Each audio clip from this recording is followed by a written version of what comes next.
नित्य लीला प्रवेश divine grace अभय शरणारविंद भक्तिवेदांत स्वामी श्रीला प्रभुपाद की जय। ग्रंथराज श्रीमद् भागवतम महापुराण की जय। भगवत कथा में प्रवेश करने से पहले गुरु और गौरंग से कृपा की याचना करते हुए मंगलाचरण करेंगे, ताकि हम जो कुछ श्रवण करने वाले हैं उसका हमें पूरा पूरा लाभ प्राप्त हो सके, जो कि है कृष्ण प्रेम की प्राप्ति। गुरवे गौरचंद्राय राधिकाय तदालये कृष्णाय कृष्णभक्ताय तद्भक्ताय नमो नमः। कृष्णाय वासुदेवाय देवकी नंदनाय च नंदगोप कुमाराय गोविन्दाय नमो नमः।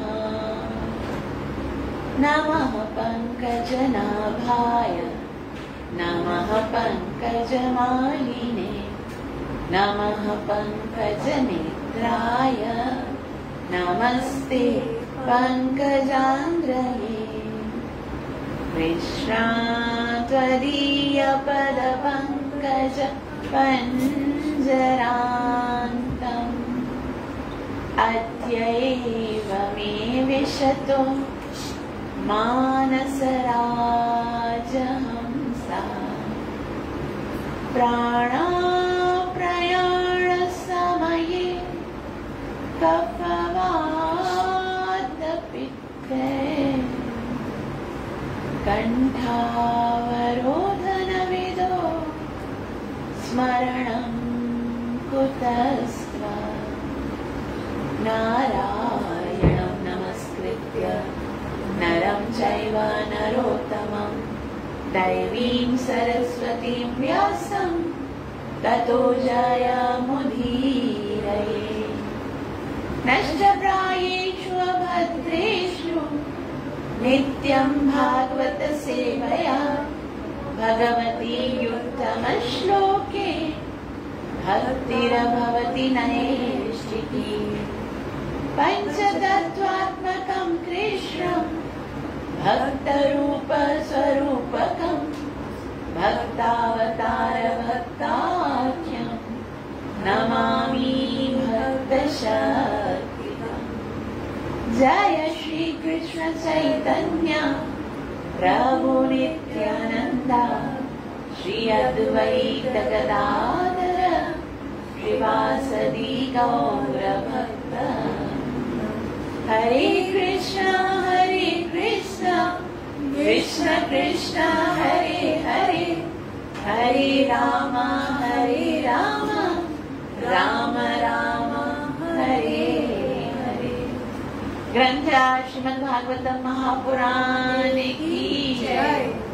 श्री सुखदेव गोस्वामी महाराज की जय।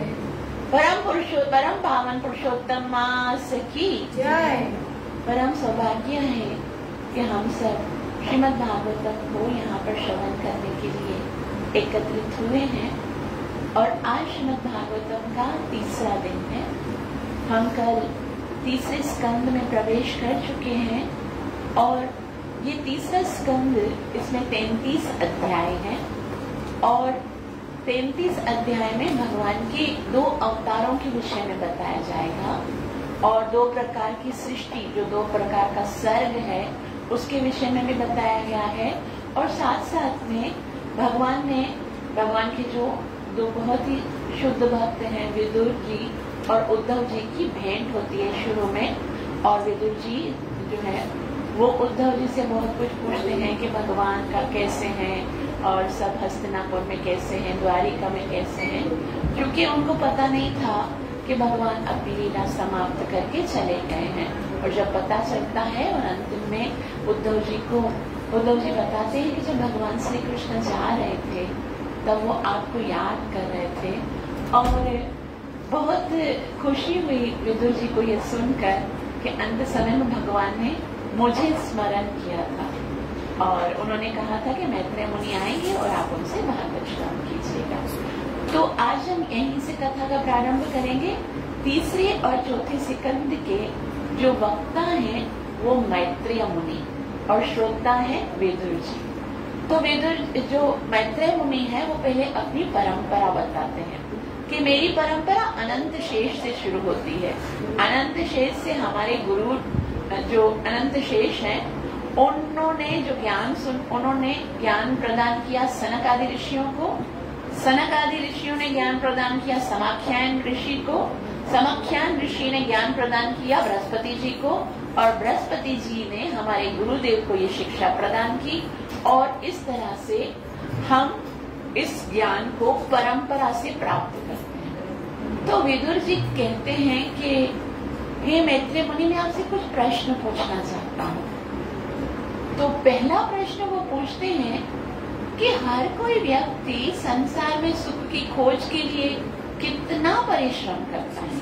जन्म से लेकर मृत्यु तक एक व्यक्ति सदैव सुख ढूंढता रहता है, लेकिन उसके हाथ में तो केवल दुख ही आता है। इसका कारण क्या है? क्योंकि हम जो चीज के लिए परिश्रम कर रहे हैं और जिस चीज से बचने का प्रयास कर रहे हैं, हो रहा एकदम उल्टा है। हम दुख से बचने का प्रयास करते हैं, दुख आ जाते हैं, सुख प्राप्त करने का प्रयास करते हैं और सुख नहीं मिलता। तो इसका कारण क्या है? ये बहुत ही सुंदर उत्तर देते हैं मैत्रेय मुनि। वो कहते हैं कि प्रॉब्लम सारी ये है कि हम सुख को संसार में ढूंढते हैं, उस संसार में जिसके लिए भगवान ने लिखा है कि संसार में अनित्यम असुखम लोकम। ये संसार कैसा है? श्रीमद् भगवद गीता चैप्टर में 9 वर्स नंबर 33 भगवान कहते हैं अनित्यम असुखम लोकम। ये जो लोक पृथ्वी लोक मैंने बनाया है उसकी दो क्वालिटी है। एक अनित्य है, अनित्य मतलब कुछ इसके अंदर इटर्नल नहीं है, शाश्वत कुछ नहीं है, जो आएगा वो आपके हाथ से छिन जाएगा। और दूसरा असुखम मतलब जो मिलेगा उसके द्वारा भी कभी भी ये भूल कर मत सोचना कि सुख मिलेगा, उससे सुख नहीं मिलेगा। तो भगवान ने कहा इस संसार में सुख नहीं है, लेकिन भगवान ने ये नहीं कहा कि सुख है ही नहीं, ये नहीं कहा। भगवान ने कहा इस संसार में नहीं है, मतलब बाहर नहीं है तो कहाँ होगा? अंदर होगा। भगवान ने कहा बाहर नहीं है, अंदर है सुख। अंदर मतलब मन में है। तो हमारे मन में ये प्रश्न आता है, मन तो सदैव विचलित रहता है, मन ही तो सदैव उल्टे सीधे ख्याल करता है, मन ही तो दुखी करता है। फिर मन के अंदर भगवान कैसे कहते हैं कि सुख है? तो वास्तव में मन तब तक खाली दुख देता है जब वो बाहर लगा होता है। जब बाहर की वस्तुओं में लगा रहेगा तो वो हमारे दुख का कारण रहेगा। लेकिन असल में मन के अंदर जो है, हृदय के अंदर जो है, वो कौन है? भगवान श्री कृष्ण श्रीमद् भगवद गीता के 15वें अध्याय के श्लोक नंबर 15 में कहते हैं सर्वस्य चाहं हृदि सन्निविष्टो, कि मैं सबके हृदय में बैठा हूँ। अब मतलब यहाँ पर प्रॉब्लम ये है कि अंदर वाला मन बाहर की वस्तु में सुख ढूंढ रहा है। अगर अंदर वाला मन हृदय में बैठे परमात्मा के श्री चरणों का आश्रित हो जाएगा तो सुख मिलेगा। तो मैत्रेय मुनि कहते हैं कि अच्छा बताओ, सुख आपको कब चाहिए और कहाँ से चाहिए और किस जगह चाहिए? कब चाहिए, कहाँ चाहिए, किस जगह चाहिए? कब मतलब सुबह को चाहिए या रात को चाहिए या दिन को चाहिए या फिर ना जनवरी में चाहिए, फरवरी में चाहिए या फिर किसी समय स्पेसिफिक समय में चाहिए? बोला नहीं, सुख तो मुझे हर समय चाहिए। ऐसा नहीं कि एक दिन चाहिए दूसरे दिन नहीं चाहिए, हर समय चाहिए। बोला कहाँ चाहिए? मतलब कहाँ मतलब घर में चाहिए, ऑफिस में चाहिए, दुकान में चाहिए, इंस्टीट्यूट में चाहिए, जॉब में चाहिए, बिजनेस में चाहिए, कहाँ चाहिए? बोला कहाँ नहीं, हर जगह चाहिए। मतलब हर समय चाहिए और हर जगह चाहिए। अच्छा बोला फिर किससे चाहिए, मतलब माता से चाहिए, पिता से चाहिए, पति से चाहिए, बच्चों से चाहिए, या फिर फ्रेंड्स से चाहिए, या फिर रिश्तेदारों से चाहिए, किससे चाहिए? बोला सबसे चाहिए। तो बोला सुख आपको सब जगह चाहिए, हर समय चाहिए और हर किसी से चाहिए, और आप ढूंढ रहे हो किसी विशेष स्थान में, विशेष स्थिति में, विशेष व्यक्ति से और विशेष समय पर। तो आप पहले ये डिसाइड कर दो, अगर आपको हर जगह चाहिए, हर समय चाहिए और हर किसी में चाहिए, तो आप पहले वो व्यक्ति को ढूंढो ना जो हर जगह है, हर समय है और हर व्यक्ति के अंदर है। अगर आप ये कॉन्सेप्ट क्लियर हो जाएगा ना कि मुझे सुख जो है वो हर समय चाहिए, हर जगह चाहिए और हर व्यक्ति में चाहिए, तो हर समय, हर जगह और हर व्यक्ति के अंदर कौन है? हर समय कौन है? केवल भगवान है। हर जगह कौन है? केवल भगवान है। और हर व्यक्ति के अंदर कौन है? केवल भगवान। तो मतलब यहाँ पर ये बात हमेशा हमको याद रखनी है, जो सुख को चाहे सदा शरण राम की ले, और कोई जगह नहीं है जहाँ के हम सुख प्राप्त कर सकते हैं। तो फिर वापस वो पूछते हैं, दूसरा एक प्रश्न पूछते हैं कि मुझे ये समझ में नहीं आता, विदुर जी मैत्रेय मुनि से कहे कि भगवान ने ये सृष्टि आखिर बनाई क्यों है? सृष्टि करने के लिए भगवान की क्या कारण क्या है जो सृष्टि बनाई? तो विदुर जी कहते हैं, ये सृष्टि रचना भगवान की करुणा की निशानी है, क्योंकि भगवान जो है उनके अंदर बहुत कृपा है, बहुत कृपा है। इसलिए भगवान प्रत्येक जीव को बार बार चांस देते हैं कि वो संसार में आएंगे, मेरी भक्ति करेंगे, मेरा नाम जप करेंगे और जन्म मरण के चक्कर से छूटकर मेरे धाम में आएंगे। तो ये सृष्टि जो है भगवान करते हैं। क्यों करते हैं? क्योंकि भगवान जो है वो हमसे बहुत प्यार करते हैं। वो चाहते नहीं है, भगवान की इच्छा नहीं है कि हम रोज रोज संसार में दुखों को भोगे, जन्म मरण के चक्कर में अलग अलग योनियों में भटके। भगवान क्योंकि हमसे बहुत ज्यादा प्यार करते हैं, तो बार बार है ना हमको अवसर प्रदान करते हैं कि हम भगवान की भक्ति करें। तो फिर आगे बताते हैं कि सृष्टि जो है वो भगवान की दो प्रकार की होती है। दो प्रकार की सृष्टि, वैसे भगवान की लीला ही दो प्रकार की होती है, एक सृष्टि लीला होती है, एक रास लीला होती है। लेकिन जो शुद्ध भक्त होते हैं वो भगवान की दोनों लीलाओं को सुनने का प्रयास करते हैं। ऐसा नहीं है, जो साधारण लोग होते हैं ना वो बोलते हैं भाई सृष्टि लीला नहीं सुननी है, हमको क्या सुनना है, बस रास लीला सुननी है, हम भगवान की उन मधुर लीलाओं को सुनना चाहते हैं। लेकिन भक्त जो है, विदुर जी जो है वो भगवान के भक्त हैं और कहते हैं कि मुझे संसार में भगवान ने जिस तरह से बनाया है, सृष्टि को निर्माण किया है, उसके विषय में बताओ। फिर मैत्रेय मुनि विदुर जी को तीसरे स्कंद में कैसे ये सृष्टि का निर्माण होता है वो बताते हैं और कहते हैं कि भगवान के अंदर से 3 विष्णु निकलते हैं। ये 3 जो विष्णु होते हैं, ये 3 विष्णु ही संसार, ये पुरुष अवतार होते हैं। और पहले निकलते हैं कारण दक्षाई विष्णु। पहले जो विष्णु निकलते हैं उनका नाम है कारण दक्षाई विष्णु। आध्यात्मिक जगत और भौतिक जगत के बीच में एक समुद्र है, इसको कारण समुद्र कहते हैं। बहुत ही विशाल, एकदम बड़ा सा समुद्र है, इसको विरजा नदी भी कहते हैं। तो जो कारण दक्षाई विष्णु है, उस पे कारण दक्षाई विष्णु जो है, उस कारण नदी जो है, कारण और समुद्र है, उस पे लेटते हैं। और लेट के फिर क्या करते हैं, वो शयन करते हैं और उनके जो रोमकूप हैं, जो हमारे रोम होते हैं ना, रोमकूप से जब वो सांस लेते हैं तो असंख्य ब्रह्मांड प्रकट होते हैं। ब्रह्मांड मतलब यूनिवर्सेस। भगवान कारण दक्षाई विष्णु कारण समुद्र में विश्राम कर रहे हैं और उनके रोमकूपों से असंख्य ब्रह्मांड प्रकट होते हैं, सारे यूनिवर्स निकलते हैं। और जब यूनिवर्स निकलते हैं लेकिन वो एकदम एम्प्टी होते हैं, एक डार्क होते हैं, उनके अंदर कुछ होता नहीं है, खाली होते। तो अब भगवान को संसार बनाना है, तो भगवान क्या करते हैं, अपना सेकंड एक्सपेंशन, जो दूसरा भगवान का प्राकट्य है, वो है गर्भोदक्षाय विष्णु।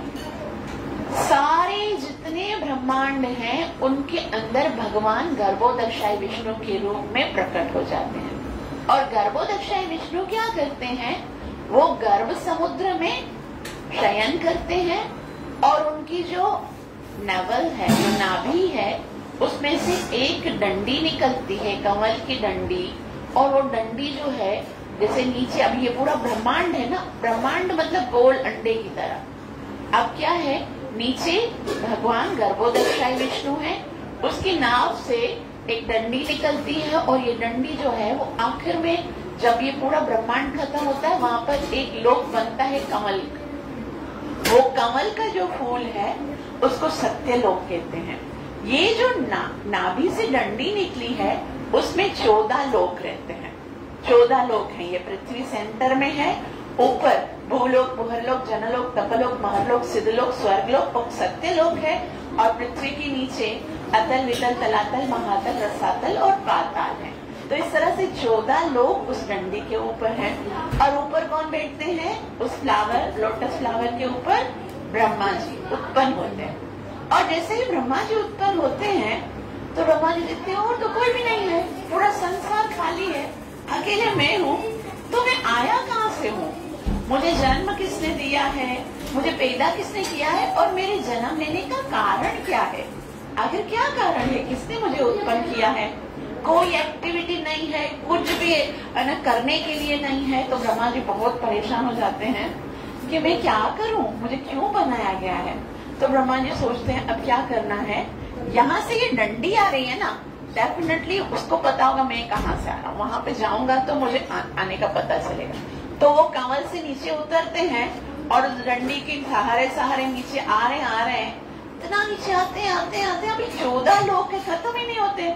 फिर थक जाते कि अब मैं कहाँ जाऊँ, अब मैं नीचे और नहीं जाता हूँ, बस वो अच्छा था ऊपर जो लोटस फ्लावर बना हुआ था ना, उधर जाके बैठ जाता हूँ, सुख से बैठता हूँ। तो उधर वापस से ऊपर चले जाता। नीचे आ रहे थे, छोर नहीं मिला, एंड जहाँ पर गर्भोदक्षाय विष्णु है वहां तक नहीं आ सके, ऊपर ही गए और कमल के ऊपर ठक करके बैठ गए। ऐसे कुछ आचार्य बताते हैं जो बच्चे जब बहुत थक के आते हैं और जोर से पलंग पे बैठते हैं, अपना बैग ऐसे रखते हैं, स्कूल से आते हैं तो क्या होता है, आवाज निकलती है ना, टप। तो क्या हुआ था, ऐसा हो सकता है कि उस कमल की कोई पत्ती गिर गई होगी गर्भ सागर में और आवाज निकली, टप, ऐसे आवाज निकलती है ना। तो ब्रह्मा जी ने कहा ये फर्स्ट साउंड वाइब्रेशन है, पहला आवाज, संसार का पहला वॉइस जो है वो है तप। मतलब मनुष्य का जीवन मिला है तपस्या करने के लिए, भोग भोगने के लिए नहीं मिला है।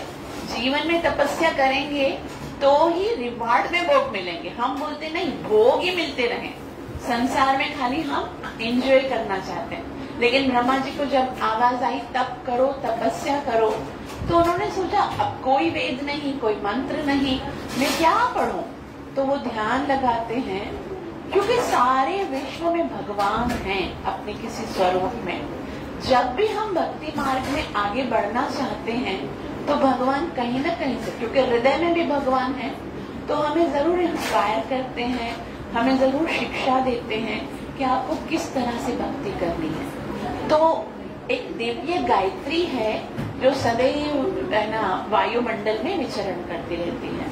उनके द्वारा ब्रह्मा जी को एक आदेश होता है कि आप तपस्या करो, और ये मंत्र, उनको एक मंत्र दिया जाता है कि आप इसका ध्यान करो। और फिर उस मंत्र का ध्यान करके ब्रह्मा जी जो हैं उनको ये समझ में आ जाता है, पूरे वेद पता चल जाते हैं, सारा ज्ञान प्राप्त हो जाता है और उनको पता चल जाता है कि मुझे किस तरह से संसार की सृष्टि करनी है। और फिर ब्रह्मा जी जो है वो संसार की सृष्टि करना शुरू हो जाते हैं। जैसे जैसे जिन्होंने पहले कर्म किए हैं, जैसे हमने कल पढ़ा था सर्ग और विसर्ग, भगवान जो सृष्टि करते हैं उसको सर्ग कहते हैं, जो ब्रह्मा जी सृष्टि करते हैं उसको विसर्ग कहते हैं। तो जितने जितने लोग ने पहले जन्म में जो जो कर्म किए थे उनके अनुसार ब्रह्मा जी रचना शुरू कर देते हैं। जैसे जैसे कर्म किए हैं वैसे वैसे 84 लाख योनियों को ब्रह्मा जी बना देते हैं। और जो जो उनके लास्ट में उनकी इच्छा थी मरने के टाइम पर वैसा वैसा उनको शरीर प्राप्त हो जाता है। यम यम वापि स्मरण भावम त्यजत्यन्ते कलेवरम तम तमय वैति कौन्तेय सदा तद्भाव भाविता। तो सारी योनियां बनाने के बाद ब्रह्मा जी देखते हैं कि अरे मैंने योनियां तो सारी बना दी हैं, मगर ये मूवमेंट तो कर रही नहीं है, चल तो रही नहीं है, तो फिर कैसे चलाएं? तो ब्रह्मा जी भगवान के पास जाते हैं और भगवान से कहते हैं कि आपके आदेशानुसार मैंने संसार की सृष्टि की, मगर ये सब जड़ की तरह खड़े, मूवमेंट नहीं है किसी में। तो भगवान ने कहा अच्छा अभी मैं तुमको आत्मा देता हूँ, ठीक है, तुम क्या करो, जो जो भी योनियां तुमने बनाई हैं सबके अंदर आत्मा फिट कर दो। तो ब्रह्मा जी जो है वो सबके अंदर आत्मा फिट करते हैं और फिर क्या देखते हैं अभी तक ये चलते नहीं है। तो ब्रह्मा जी फिर परेशान होकर भगवान के पास जाते हैं कि भगवान मैंने सबको बना दिया, सबके अंदर आत्मा भी फिट कर दिया, लेकिन अभी भी वो चल नहीं रहे, तो मैं क्या करूं? तो भगवान ने कहा तुम्हारा काम नहीं, अब मैं आता हूँ, मैं आके मैं क्या करूंगा, सबके हृदय में मैं स्वयं परमात्मा के रूप में आकर विराजमान हो जाऊंगा।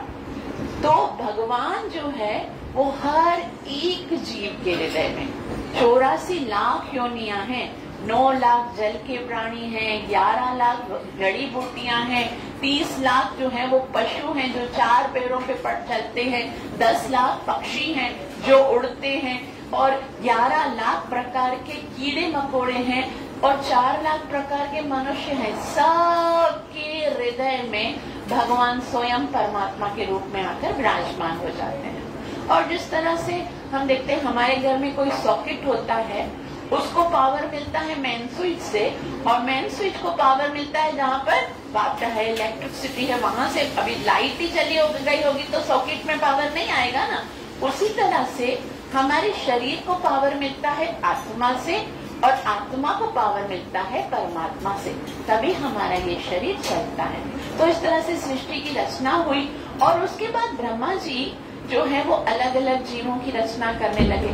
पहले उन्होंने ब्रह्मा जी ने 4 कुमारों को रचना किया। 4 कुमार हैं, छोटे से 4 कुमार हैं, चतुष कुमार जिनको बोला जाता है, सनक सनंदन सनातन संत कुमार, और उनको प्रकट किया। तो ब्रह्मा जी ने कहा देखो मुझे भगवान ने ये आदेश दिया है कि मैं संसार का सृजन करूं, उत्पत्ति करूं, सृष्टि करूं, तो तुम मेरी संतान हो ना, संतान को अपने पिता के कार्यों में हाथ बटाना चाहिए, तो तुम मेरे साथ संतान सृष्टि की रचना करने में सहायता करो।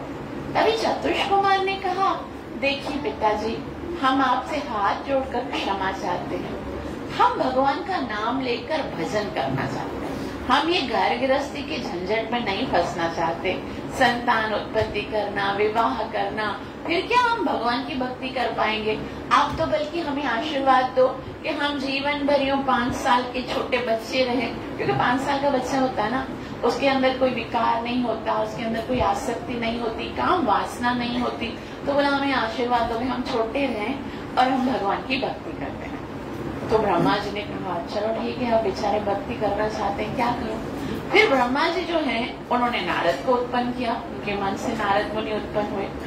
तो नारद मुनि को बोला देखो मेरे को भगवान ने ये काम दिया है कि तुम सृष्टि करो, तुम मेरी सहायता करो सृष्टि करने में। नारद मुनि ने कहा नारायण नारायण, पिताजी ये झंझट से मुझे दूर रखिए, मैं तो ब्रह्मचारी रहकर भगवान का भजन करना चाहता हूँ। ब्रह्मा जी को इतना गुस्सा आया, बोले ये क्या बात हुई, जो भी संतान उत्पन्न कर रहा हूँ वो मेरी आज्ञा का पालन ही नहीं कर रहा है, मतलब मुझे भगवान ने बोला है कि तुम सृष्टि करो, मैं भी तो भगवान को बोल सकता था मुझे सृष्टि नहीं करनी है, मुझे भक्ति करनी है। तो किसी ने, भगवान ने यदि आदेश दिया है तो हमको उसका पालन करना चाहिए। तुम मेरी संतान तो मेरे आज्ञा का पालन ही नहीं करी। और जैसे ही ब्रह्मा जी को क्रोध आता है तो ब्रह्मा जी के दोनों जो भौवें हैं उनके सेंटर से अचानक से कोई एक छोटा सा बच्चा निकलता है और वो रोने लगता है, कहने लगता है कि मुझे आज्ञा कीजिए, मुझे क्या काम करना है, मैं सेवा करना चाहता हूँ, आप मुझे आज्ञा कीजिए। तो ब्रह्मा जी देख रहे हैं कि वो रो रहे हैं और उनको कहते हैं आपका नाम है रुद्र, और आप क्या कार्य करो, आप सृष्टि करने में मेरी सहायता करो। तो बहुत खुश होते हैं शिव जी और कहते हैं जी पिताश्री मैं सृष्टि रचना में आपकी सहायता करूंगा। और फिर क्या करते हैं, सृष्टि करना शुरू कर देते हैं। लेकिन महादेव शिव क्योंकि वो तमोगुण के अधिष्ठात्र देव हैं, तो वो जो सृष्टि करते हैं ना, वो बहुत भयंकर सृष्टि होती है। भूत प्रेत पिशाच ये सारी सृष्टि जब उत्पन्न होती है तो सारी सृष्टि इतने भूत प्रेत पिशाच उत्पन्न हो जाते हैं। और उधर सामने ब्रह्मा जी बैठे हुए हैं और उनको इतनी भूख लगती है तो जाके ब्रह्मा जी को खाने शुरू कर देते। कोई ब्रह्मा जी की दाढ़ी खींच रहा है तो कोई ब्रह्मा जी का गला दबोच रहा है। ब्रह्मा जी बोलते हैं शिव जी को, अरे रुद्र ये कौन सी सृष्टि की है, तुम्हारी ये सृष्टि नहीं चाहिए, तुम अपनी सृष्टि बंद करो, ये सृष्टि नहीं करो। तो फिर शिव जी ने कहा फिर मेरे लिए काम क्या है, मेरे लिए सेवा बताओ। तो महादेव को कहते हैं तुम ऐसा करो, जाओ कैलाश पे जाके तपस्या करो, तपस्या करो, तपस्या करो, तपस्या करो। बोला मैं फिर काम कब करूंगा, मेरे को कोई सेवा तो मिले। तो बोला जब आखिर में प्रलय आएगी ना तब तुमको सेवा मिलेगी, अभी जाओ तपस्या करो। तो शिव जी चले जाते हैं तपस्या करने के लिए। अब ब्रह्मा जी सोच रहे हैं कि मुझे तो संसार की सृष्टि की रचना के लिए आज्ञा मिली है, लेकिन कोई है ना, कोई हो ही नहीं रहा है मुझसे, क्योंकि किसी को इंटरेस्ट नहीं है और किसी की सृष्टि में है ना ऐसी है कि वो होनी नहीं चाहिए। तो ऐसा है ना कोई जेंटलमैन पैदा होने चाहिए, अच्छे लोग पैदा होने चाहिए, मनुष्य पैदा होने चाहिए। कैसे उत्पन्न होंगे, जब इसमें कोई अट्रैक्शन होगा। तो ब्रह्मा जी ये सोचते हैं और ब्रह्मा जी ने अपने सीधे अंग से एक पुरुष उत्पन्न किया और अपने बाएं अंग से एक स्त्री उत्पन्न की। जो सीधे अंग से पुरुष उत्पन्न हुए उनका नाम है स्वयंभू मनु, और जो बाएं अंग से स्त्री उत्पन्न होती है उनका नाम है सतरूपा। और पहला विवाह ब्रह्मा जी ने कराया स्वयंभू मनु और सतरूपा का, और इस तरह से उनको आज्ञा दी कि आप मैथुनी सृष्टि उत्पन्न करो। मैथुनी सृष्टि मतलब पति पत्नी के द्वारा जिस तरह से संतान उत्पन्न होती है उस तरह से आप जो है ना वो सृष्टि उत्पन्न करो। तो उस समय जो स्वयंभू मनु और सतरूपा हैं वो तो मान जाते हैं कि ठीक है विवाह हो गया है, अभी संतान उत्पन्न करना है। लेकिन ब्रह्मा जी को बोलते हैं ठीक है हम संतान उत्पन्न करने के लिए तो तैयार हैं, लेकिन जो हम संतान उत्पन्न करेंगे तो उनको रहने के लिए कोई घर चाहिए, जगह चाहिए, पृथ्वी तो है ही नहीं। बोले पृथ्वी नहीं है। तभी ब्रह्मा जी को ख्याल आया कि पृथ्वी कहाँ गई, क्योंकि जैसे मैंने आपको बताया पहले 14 लोक उत्पन्न हुए थे, 14 लोक में पृथ्वी सेंटर में थी ना, लेकिन अब 14वें लोक से ब्रह्मा जी नीचे देखते हैं सारे लोक हैं, पृथ्वी गायब, सेंटर से पृथ्वी है ही नहीं। तो ब्रह्मा जी बोलते हैं कि अभी पृथ्वी कहाँ चली गई, पृथ्वी को तो वापस लाना पड़ेगा, वरना मनुष्य को सरवाइव करने के लिए तो पृथ्वी जरूर चाहिए होगी। फिर ऐसा सोच ही रहे थे कि अचानक से ब्रह्मा जी के नासिका से एक छोटा सा मच्छर के जितना एक जीव उत्पन्न हुआ, और उत्पन्न होते धीरे धीरे एकदम विशाल हो गया, बहुत बड़ा। ब्रह्मा जी खुद भी हैरान है कि ये जीव है कौन उत्पन्न हुआ है। तो वो अब पृथ्वी गई कहाँ थी, पहले आचार्य ये बताते हैं कि जो हिरण्याक्ष है उसने पृथ्वी को रसातल में डाल दिया। तो अब ये प्रश्न उठेगा ना कि भाई हिरण्याक्ष कहाँ से आया, ये सीरीज जो चल रही थी उसमें तो हिरण्याक्ष था ही नहीं, फिर अभी वो हिरण्याक्ष आया कैसे और उसने पृथ्वी सेंटर से निकाली कैसे।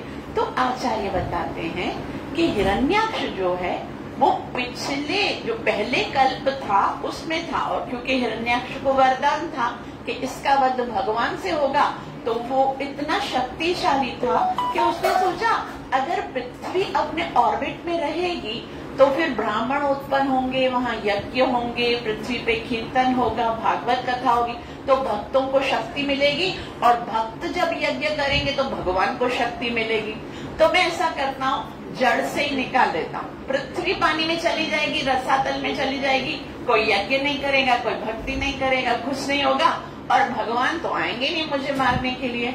तो उसने ऐसे ही किया, और उन्होंने पृथ्वी को जल में डाल दिया। अब जैसे ही भगवान वहां से जो वराहदेव हैं, जो ब्रह्मा जी की नासिका से निकले थे, वो एकदम बड़े से वराहदेव जो वो वहां सूकर रूप में उत्पन्न होते हैं, और उत्पन्न होते ही जोरदार एक ना जहां प्रसाद में जंप करते हैं, और जंप करते क्योंकि उनका शरीर इतना बड़ा होता है। अब जैसे मैंने आपको बताया, पृथ्वी के ऊपर जनलोक, तपलोक, महरलोक, सिद्धलोक, स्वर्गलोक, तपलोक पर उन्होंने जो जंप किया, डाइव जैसे किया, तो उनके जो छींटे हैं वो सारे लोगों के प्राणी, जितने भी देवता हैं, गंधर्व हैं, ऋषि मुनि हैं, वो सब अपने शरीर को पवित्र करने के लिए उस जल को स्वीकार करते हैं। तो इससे ये बताते हैं कि भगवान चाहे सूकर का रूप धारण करते हैं, या मत्स्य का रूप धारण करते हैं, या नरसिंह का रूप धारण करते हैं, भगवान सदैव पूर्ण होते हैं, परम पवित्र होते हैं। वो तो भगवान एक लीला करते हैं, एक लीला के द्वारा वो भगवान अपने अपने किसी भी स्वरूप में आते हैं, लेकिन वो भगवान का जो स्टैंडर्ड है उससे कभी नीचे नहीं आते, वो भगवान ही रहते हैं। वो चाहे बच्चा बन के आए हैं, चाहे मत्स्य बन के आए हैं, चाहे सूकर बन के आए हैं, कुछ भी बन के आए हैं। तो जैसे ही वराहदेव समुद्र में गिरते हैं तो और उनके सारे बादल जो है वो छिन्न भिन्न हो जाते हैं, और फिर वो आते हैं और डायरेक्ट से पृथ्वी को उठाते हैं। अपने जो यहाँ पर दो दांत होते हैं उस पर पृथ्वी को उठाते हैं और पृथ्वी को लेकर जाते हैं। लेकर जा रहे हैं, उस समय क्या होता है, हिरण्याक्ष क्या कर रहा होता है, हिरण्याक्ष जो है क्योंकि वो बहुत घमंडी हो गया था, तो अपनी गदा को घुमा घुमा के सबको बोलता है, चुनौती देता है, सबको चैलेंज करता है कि कोई आइए मुझसे युद्ध कीजिए, कोई आइए मुझसे युद्ध कीजिए। तो वो ऐसी चुनौती देते देते वरुण देव के पास, जो झूलेलाल जी है ना, उनके पास चले जाते हैं और बोलते हैं आ जाओ मेरे साथ युद्ध करो। तो वरुण देव बोलते हैं, देखो हिरण्याक्ष, मैं तो कितना बूढ़ा भी हो गया हूँ, मेरे को कोई युद्ध करने का एक्सपीरियंस नहीं है, तो तुम मुझे छोड़ दो, जिससे युद्ध करना है उससे तो कहीं नहीं रहे हो, मुंह छुपा के भाग रहे हो। बोला नहीं, मैं किसी से नहीं भागता हूँ, कौन है बताओ, कौन है जो मेरे सामने खड़ा हो सकता है। बोला वो जो भगवान है, वो सूकर रूप में, देखो तुमने जो पृथ्वी रखी थी ना उधर बरसातल में, वो लेके जा रहा है। उसने बोला अच्छा ऐसा है, और जाते हैं वहां से भगवान डायरेक्ट से वहां पर जाते हैं, और हिरण्याकशिपु जो है, हिरण्याक्ष जो है, वहां पर आते ही भगवान को कहते, पकड़ते हैं भगवान को, बोलते हैं ए तुम ये पृथ्वी लेकर कहाँ जा रहे हो, ए छोड़, रखो पृथ्वी को। तो भगवान जो है ना उसकी बात ही नहीं सुनते हैं। जैसे कभी कभी हमने एयरपोर्ट लगाए होते हैं, किसकी बात सुनते नहीं है ना, तो भगवान उसकी बात सुनते नहीं है, और वो जाते हैं आराम से और पृथ्वी को अपने ऑर्बिट में रखते हैं, उसके बाद पुनः आते हैं। तो आचार्यगण कहते हैं कि ये भगवान जो है वो क्रियाशील अवतार है। क्रिया मतलब जिस काम के लिए आए पहले वो काम कर रहे हैं। तो हमको भी क्या है, कभी कभी ऐसा होता है, हम भी कोई इम्पोर्टेंट काम कर रहे होते हैं, कोई हमको कुछ बोल देता है, कुछ कर देता है, तो बोलने दो, अपना काम कंप्लीट करो। इवन जब हम चैंटिंग कर रहे होते हैं ना, बाकी चीजों में हम बहुत सीरियस होते हैं, अच्छे से कर रहे होते हैं, चाहे खाना हो, चाहे ड्रामा हो, चाहे चैटिंग हो, चाहे मैसेजिंग हो, चाहे स्टेटस देखना हो, उसमें हम एकदम सीरियस होते हैं। लेकिन माला जब हम कर रहे होते हैं ना, हरे कृष्ण कृष्ण कृष्ण हरे हरे हरे, फिर उससे बात करेंगे, फिर उससे बात करेंगे, हाँ फिर क्या हुआ उसे, फिर थोड़ा सा स्क्रॉलिंग करेंगे, फिर हम लोग देखेंगे किसने क्या स्टेटस भेजा, हर चीज देख रहे हो। मतलब इतना सीरियस होकर कभी ये नहीं सोच रहे कि इस समय हम भगवान के साथ मीटिंग कर रहे हैं। ऐसा है, या तो करेंगे नहीं, या तो करेंगे तो भी इतना कोई उसके अंदर डीप फीलिंग्स नहीं होंगी। तो ऐसा बताया जाता, आचार्यगण कहते हैं कि जब आप जप कर रहे हैं उस समय अगर कोई आपको आके कहे कि देखो थोड़ी देर के लिए रुको, अगर आप थोड़ी देर के लिए अपना जप छोड़ दोगे ना, तो एक बहुत बड़ी मुसीबत, इस पूरे संसार में प्रलय आने वाला है। आप 2 मिनट के लिए जप छोड़ दो, ताकि वो प्रलय, अगर आप छोड़ दोगे जप करना तो प्रलय आना बंद हो जाएगा, प्रलय नहीं आएगा, प्रलय रुक जाएगा। तभी भी आपको बोलना चाहिए कि आता है तो आने दो, प्रलय आ रहा है तो आने दो, लेकिन मैं अपनी माला कंप्लीट करके यहाँ से उठूंगी। अपनी माला को आधे में नहीं छोड़ना चाहिए, पूरा कंसंट्रेशन के साथ अपनी माला करनी चाहिए। तो भगवान हमें दिखाते हैं कि अपना काम जो है वो पूरा करके उसके बाद ही कोई कुछ बोलता है उसको सुनो, अपनी नाम जप की जो संख्या है उसको पूरा करो। तो ऐसा बताया जा रहा है कि ये आखिर असुरी सृष्टि कैसे होती है। जैसे हमने अभी पढ़ी देवी सृष्टि, किस तरह से स्वयंभू मनु और शत्रुपा उससे देवी सृष्टि होती है। तो ये असुरों की सृष्टि कैसे होती है। असुर जो है वो भी और देव जो है वो भी, उन दोनों के पिता एक ही हैं, कश्यप मुनि। कश्यप मुनि की दो पत्नियां हैं, एक का नाम है दीति और दूसरी का नाम है अदिति। दीति का मतलब होता है टुकड़े टुकड़े करने वाली और अदिति का मतलब होता है एक साथ संभाल के रखने वाली। तो दोनों पत्नियां जो हैं, और कश्यप का क्या मतलब होता है कि वो देवताओं और दैत्यों के साथ एक जैसा समान भाव से रह सके। जो दीति और अदिति के साथ एक साथ रह सके तो उसको कश्यप मुनि कहते हैं। तो एक बार क्या हुआ, कश्यप मुनि संध्या के समय यज्ञ कर रहे थे। ब्राह्मण थे तो संध्या के समय यज्ञ करते हैं, गायत्री करते हैं, कर रहे थे। तो उनकी जो पत्नी है दीति, उनके हृदय में काम वासना उत्पन्न होती है और वो अपने पति से कहती हैं कि आप तो मेरे पति हो और मेरी इच्छा हो रही है संभोग करने की, आप मेरी इस इच्छा को पूरा कीजिए। तो कश्यप मुनि कहते हैं कि देखो देवी, ये समय उचित नहीं है, ये स्थान उचित नहीं है, ये संध्या का समय है। संध्या के समय एक ही काम करना चाहिए, सिर्फ एक काम करना चाहिए, और वो है भगवान की भक्ति। हमको आरती करनी चाहिए, भगवद गीता पढ़नी चाहिए, नाम जप करना चाहिए, संकीर्तन करना चाहिए। इसके अतिरिक्त कोई भी काम नहीं करना चाहिए, क्योंकि उस समय शिव जी जो है वो भवानी के साथ अपने गणों के साथ बेल पे निकलते हैं, नंदी बेल के ऊपर, और वो सारे घरों में उनकी ड्यूटी है कि संध्या के समय हर घर में जाते हैं और वहां पर देखते हैं जो भक्ति नहीं कर रहे होते हैं, जो पूजा साधना नहीं कर रहे होते हैं, उनको श्राप दे के आते हैं, अपने जो भूत प्रेतों का श्राप दे के आते हैं, और जो भक्ति करते हैं उनको बहुत सारी खुशियों का वरदान देकर आते हैं। तो ये बहुत इवन हम लोग को बताया जाता, जब हम छोटे होते थे, शास्त्रों में लिखा हुआ है कि अगर, वैसे तो हम भोजन क्यों करते हैं, ताकि हमारे शरीर को शक्ति प्राप्त हो। अगर कोई संध्या के टाइम पर भोजन करता है तो वो हमेशा बीमार रहता है। संध्या के टाइम पर भोजन नहीं करना चाहिए। हम सोते क्यों हैं, ताकि हम फ्रेश होके उठेंगे, है ना। सोते इसलिए हैं कि अभी थकन है, फ्रेश। जो संध्या के समय पे सोता है वो हमेशा आलसी रहता है, वो कभी फ्रेश होता ही नहीं, हमेशा आलसी रहता है।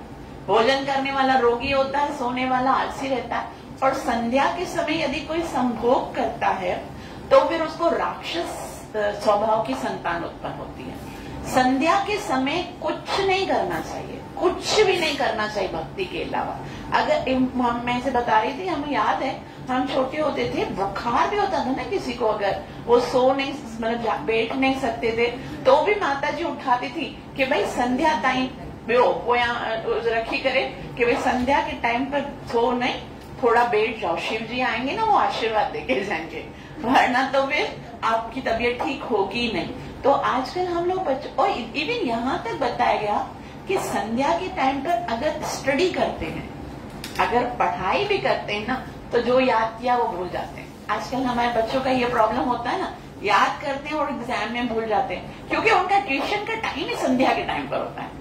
जो है ना, अक्सर ऐसा होता है, संध्या के टाइम पर वो ट्यूशन जाते हैं। तो हमारे शास्त्र बोलते हैं वो टाइम स्पेशली बनाया ही भक्ति के लिए, उस टाइम पर और कुछ नहीं करना चाहिए, खाली भगवान की भक्ति करनी चाहिए। तो जो कश्यप मुनि है वो उनको मना करते हैं कि नहीं करो, लेकिन वो मानती नहीं है, वो उसकी बात मानती नहीं है, जबरदस्ती करती है। और उसके बाद वो कश्यप मुनि जो है वो बाद में वापस से संध्या आकर करते हैं, तो उसको एहसास होता है कि मुझे ये नहीं करना चाहिए, और आके जो दीति है वो कश्यप मुनि से क्षमा मांगती है कि अभी मुझे क्षमा कर दो, मुझसे गलती हो गई। तो उन्होंने कहा कि अब क्षमा मांगने की कोई फायदा नहीं है, क्योंकि तुम्हारे गर्भ में 2 असुर प्रवेश कर चुके हैं। तो उसने कहा अच्छा असुर प्रवेश कर चुके हैं। बोला इतने खतरनाक असुर होंगे, ये सारे संसार में उत्पात मचा लेंगे, सब ब्राह्मणों को तंग करेंगे, ऋषि मुनियों को तंग करेंगे, सबको सबकी किसी को भक्ति करने नहीं देंगे, सब परेशान करेंगे। तो बोला अच्छा फिर ना क्या इनको कोई ब्राह्मण श्राप देगा और ये मर जाएंगे? तो बोलते नहीं, ब्राह्मण श्राप नहीं देगा, तुम्हारे जो ये असुर पुत्र है ना वो इतने खतरनाक हैं कि वो ब्राह्मण के श्राप से नहीं मरेंगे, बल्कि उनको मारने के लिए भगवान 2 अवतार लेंगे। तो बोला अच्छा भगवान अवतार लेंगे, फिर ठीक है, क्योंकि भगवान के हाथों से अगर मरेंगे तो डेफिनेटली उनकी मुक्ति होगी। लेकिन क्या संसार में वो हमारे वंश में सब लोग पापी ही उत्पन्न होंगे? तब वो कहते हैं कि नहीं, आपके ही वंश में एक भगवान का इतना शुद्ध भक्त उत्पन्न होगा जिसके कारण आपके सारे कुल जो हैं वो तर जाएंगे। और जैसे हम जानते हैं हिरण्यकशिपु के पुत्र कौन उत्पन्न होते हैं? भक्त श्रोमणी प्रहलाद महाराज की। तो ये जो अभी क्या होता है, जैसे ही भगवान अपनी उसमें ऑर्बिट में पृथ्वी को रखते हैं उसके बाद वापस आते हैं। और अब हिरण्याक्ष जो वहां पर बैठा हुआ था और गदा को घुमा रहा था, पहले उनको बोला था ए सुकर क्यों चोरी करके जा रहे हो? तो हिरण्याक्ष भगवान कहते हैं ए कुत्ते, हम तो जंगली सुकर हैं और तुम्हारे जैसे कुत्तों को ढूंढते रहते हैं, आओ इधर आओ हम युद्ध करते हैं। इतना उसको हिरण्याक्ष गुस्सा आता है कि मुझे कुत्ता बोल रहा है, और फिर युद्ध करना शुरू हो जाते हैं। इतना जोर से युद्ध करते हैं, वो गदा दोनों भगवान जो है ना वराह रूप में गदा से युद्ध करते हैं और हिरण्याक्ष गदा से युद्ध करते। फिर क्या होता है, हिरण्याक्ष बहुत ज्यादा शक्तिशाली होता है क्योंकि भगवान का पार्षद है। तो जैसे ही युद्ध करते हैं तो भगवान के हाथ से गदा गिर जाती है। फिर हिरण्याक्ष को बोलते हैं उठाओ गदा। भगवान को बोलते हाँ, असुर होकर कितनी अच्छी नीति कर रहा है, मुझे गदा उठाने को। भगवान आराम से गदा उठा के फिर उसके साथ युद्ध करना शुरू हो जाते हैं। युद्ध करते हैं उसके बाद पुनः और जो हिरण्याक्ष है ना उसकी गदा गिर जाती है। फिर अब भगवान ने बोला उसने मुझे चांस दिया था गदा उठाने का, तो मुझे भी देना चाहिए। तो भगवान कहते हैं उसको कि चलो आप भी अपनी गदा उठाओ। तो वो बोला तुम्हें पता नहीं है मैं असुर हूँ। असुर का क्या मतलब है जानते हो? असुर का मतलब है जो भगवान के सुर में कभी सुर नहीं मिला था, जो भगवान की बात कभी नहीं मानता, भले उसके कितने ही फायदे क्यों। जो भगवान Shri Krishna Shrimad Bhagavad Gita chapter number 7 verse number 15 में कहते हैं नवाम दुष्कृतिनो मूढ़ा प्रपद्यन्ते नराम धमा मायया प्रवृत्त ज्ञाना आसुरम भावम आश्रितम। जो मेरी शरण में नहीं आया है, जो मेरी भक्ति नहीं कर रहा है, जो मेरे आदेश का पालन नहीं करता है, समझ जाओ वो असुर है। असुर का मतलब ही है जो भगवान की बात नहीं मानता। तो उसने तो बोला कि मुझे तो गदा नहीं उठानी, तो उसने तो क्या उठाया, फिर त्रिशूल उठाया और त्रिशूल के साथ भगवान के साथ युद्ध किया। और भगवान वराह ने अपने दोनों दांत उसके पेट में डाल के उसको मुक्ति प्रदान कर दी। और वराह भगवान की। तो यहाँ पर ये जो वराह भगवान ने हिरण्याक्ष का वध किया, उसके बाद ये 2 ऐसे व्यक्ति वैकुंठ से, बताया जाता है आचार्य कि वैकुंठ से ये 2 व्यक्ति उतरे थे। ये कौन थे? हिरण्याक्ष और हिरण्यकशिपु। वो भगवान के पार्षद थे। पार्षद क्यों आए थे? तो छोटी सी कथा। एक बार श्री लक्ष्मी माता जो है वो भगवान श्री हरि के चरण दबा रही थी और कभी भगवान को मसाज कर रही थी, चरण दबा रही थी। और श्री लक्ष्मी जी को सोच रही हैं क्या तो शक्तिशाली है मेरे पति देव, कितनी शक्ति और डोले शोले बने हुए हैं। मजा तो तब आए कब युद्ध उद्ध करें, सारा दिन तो सोए रहते हैं। पत्नियों को पसंद नहीं लगेगा ना, घर पे सारा दिन पति सोए रहेंगे। तो बोला अच्छा लगेगा ना जब ये कुछ करतब दिखाएं। अभी हीरो है तो हीरो जब कुछ एक्शन मूवी होती है तभी अच्छा लगता है ना, सारा दिन घर पे पड़ा रहेगा तो बोलेंगे कि भाई कुछ तो कर ही नहीं रहा है। तो लक्ष्मी माता के मन में आया कि ये मेरा हीरो है ना, वो भी कुछ एक्शन करे, कुछ युद्ध करे, कुछ मार धाड़ हो, फिर पता चलेगा ना, मजा आएगा देख के। तो भगवान को बोला तो नहीं, लेकिन अब भगवान तो हृदय की बात जानते हैं और वो तो लक्ष्मी माता है, तो लक्ष्मी के हृदय की बात कैसे नहीं जानेंगे। लेकिन सोच रहे थे मैं युद्ध किसके साथ करूं, कौन है जो मेरे बर्दाश्त कर सकेगा। फिर लक्ष्मी महारानी और नारायण जी जो है वो वैकुंठ के अंदर जा रहे थे, तो बाहर दो द्वारपाल खड़े थे। उनको देखकर भगवान ने कहा कि ये बिल्कुल सही कैंडिडेट है, इनके साथ युद्ध, क्योंकि ये शक्तिशाली मेरे बॉडीगार्ड हैं, इनके अंदर बहुत शक्ति है, अगर ये मेरे साथ युद्ध करेंगे ना तो बर्दाश्त कर सकते। बाकी हम और आप अगर भगवान एक थप्पड़ मारेंगे तो मर जाएंगे, बल्कि आने से पहले हवा से ही मर जाएंगे। तो भगवान ने कहा कुछ तो ऐसा करे कि ये मेरे प्रतिद्वंद्वी के रूप में मेरे जो है ना अपोजिट में युद्ध करने के लिए नीचे आए। फिर क्या होता है, ब्रह्मा जी ने जो पहले चतुष्कुमार का जन्म हुआ था, उन चतुष्कुमार को ब्रह्मा जी बोलते हैं तुम लोगों ने शादी वादी की नहीं, बड़े होते नहीं और छोटे रहकर भगवान की भक्ति करने के लिए तुमने बोला मैं करूंगा, करेंगे। ये सामने वैकुंठ है, कभी जाके भगवान के दर्शन करके आओ, भगवान के दर्शन करने तो जाया करो। तो वो छोटे छोटे चतुष्कुमार जो है वो बोले कि अभी पिताजी ने बोला है चलो भगवान के दर्शन करने जाते हैं। भगवान के दर्शन करने जा रहे थे।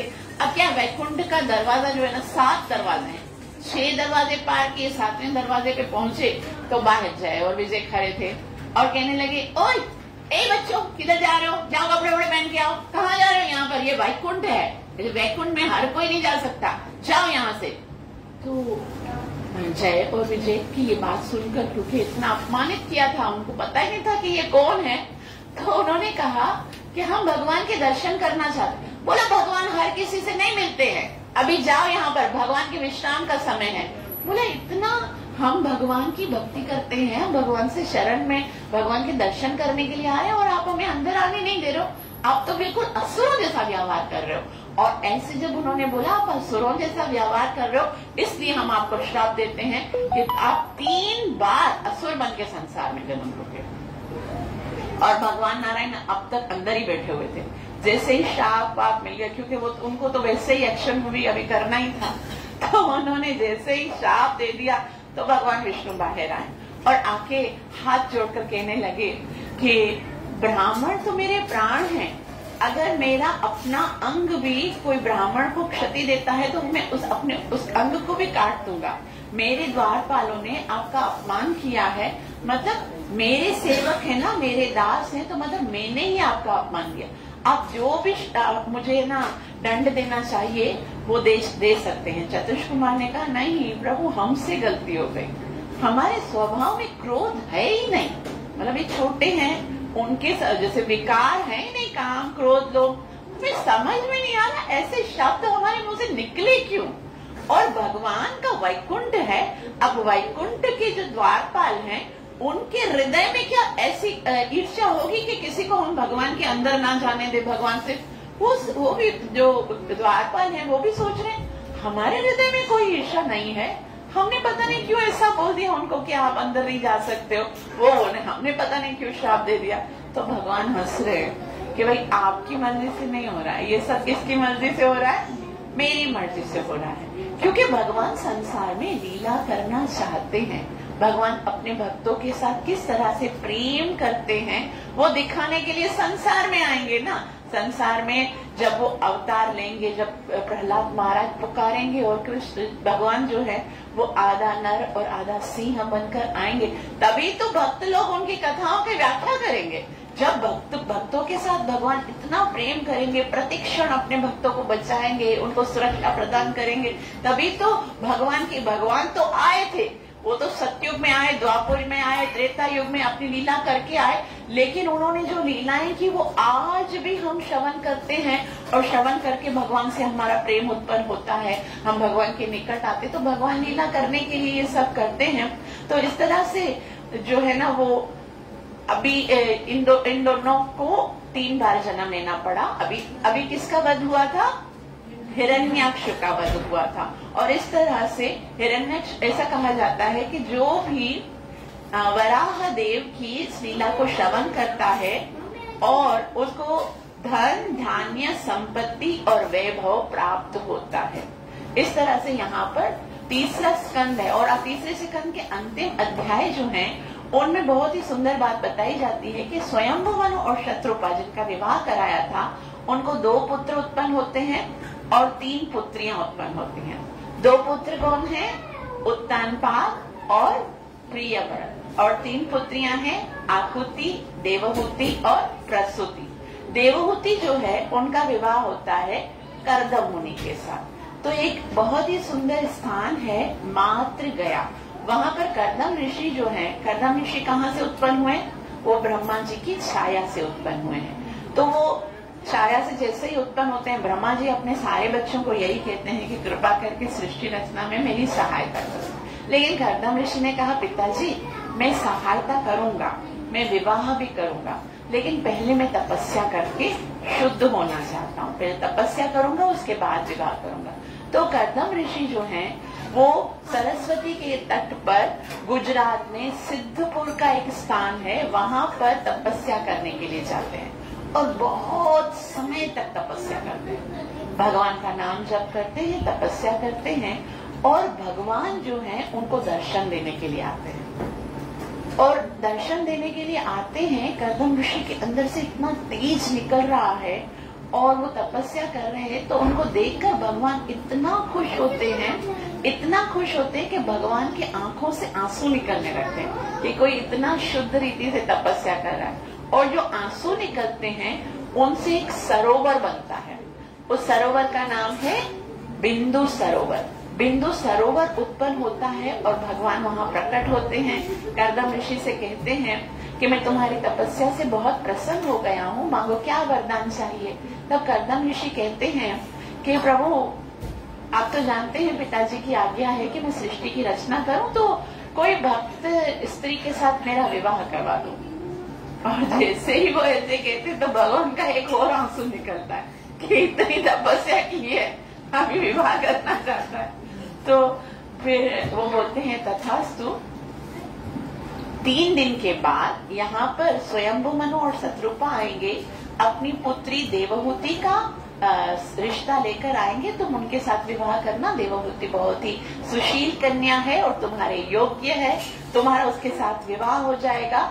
और मैं तुम्हें वचन देता हूँ कि मैं तुम्हारी तपस्या से इतना प्रसन्न हो गया हूँ कि मैं स्वयं तुम्हारे घर में पुत्र बनकर आऊंगा।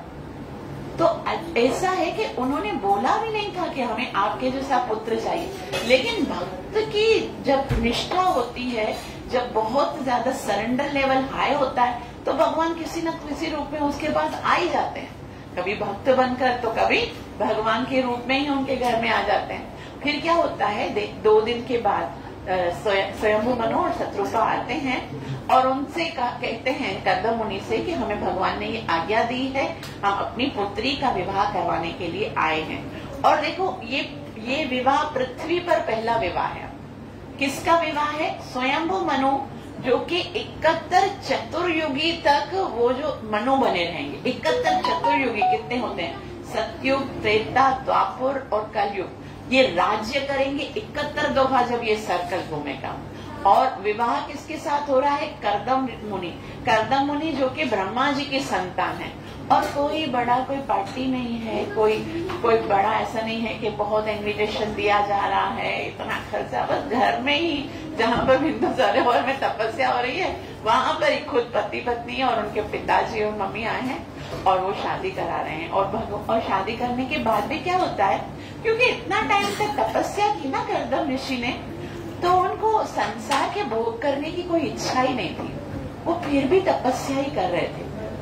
अभी वो इतनी सुंदर राजकुमारी देवहूति उनके घर पे आई थी, लेकिन उनको याद ही नहीं रहा मैंने शादी भी की है, मतलब बिल्कुल याद ही नहीं रहा।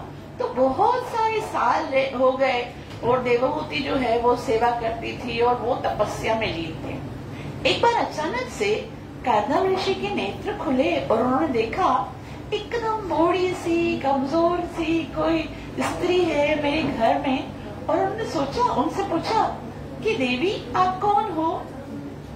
और जैसे ही देवहूति ने सुना है देवी आप कौन हो, तो सोचा आप मुझे जानते नहीं हो?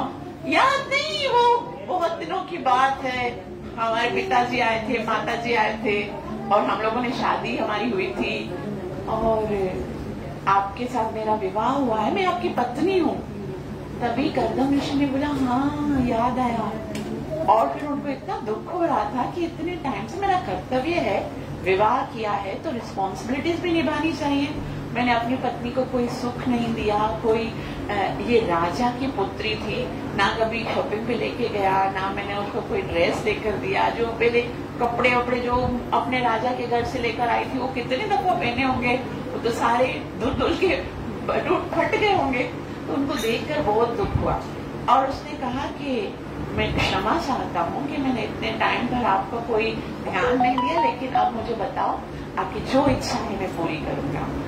तो उसने कहा कि मेरी कोई इच्छा और तो नहीं है, लेकिन आपने बताया था मेरे पिताजी को कि भगवान ने स्वयं ये वरदान दिया है कि भगवान हमारे घर पे पुत्र बनकर आएंगे, तो मुझे पुत्र चाहिए, आप मुझे पुत्र प्रदान कीजिए। तो उसने लेकिन फिर वापस खुद को देख रही थी कि अभी तो मैं कितनी बूढ़ी हो गई हूँ, कमजोर हो गई हूँ, मेरे अंदर कोई चार नहीं है एकदम।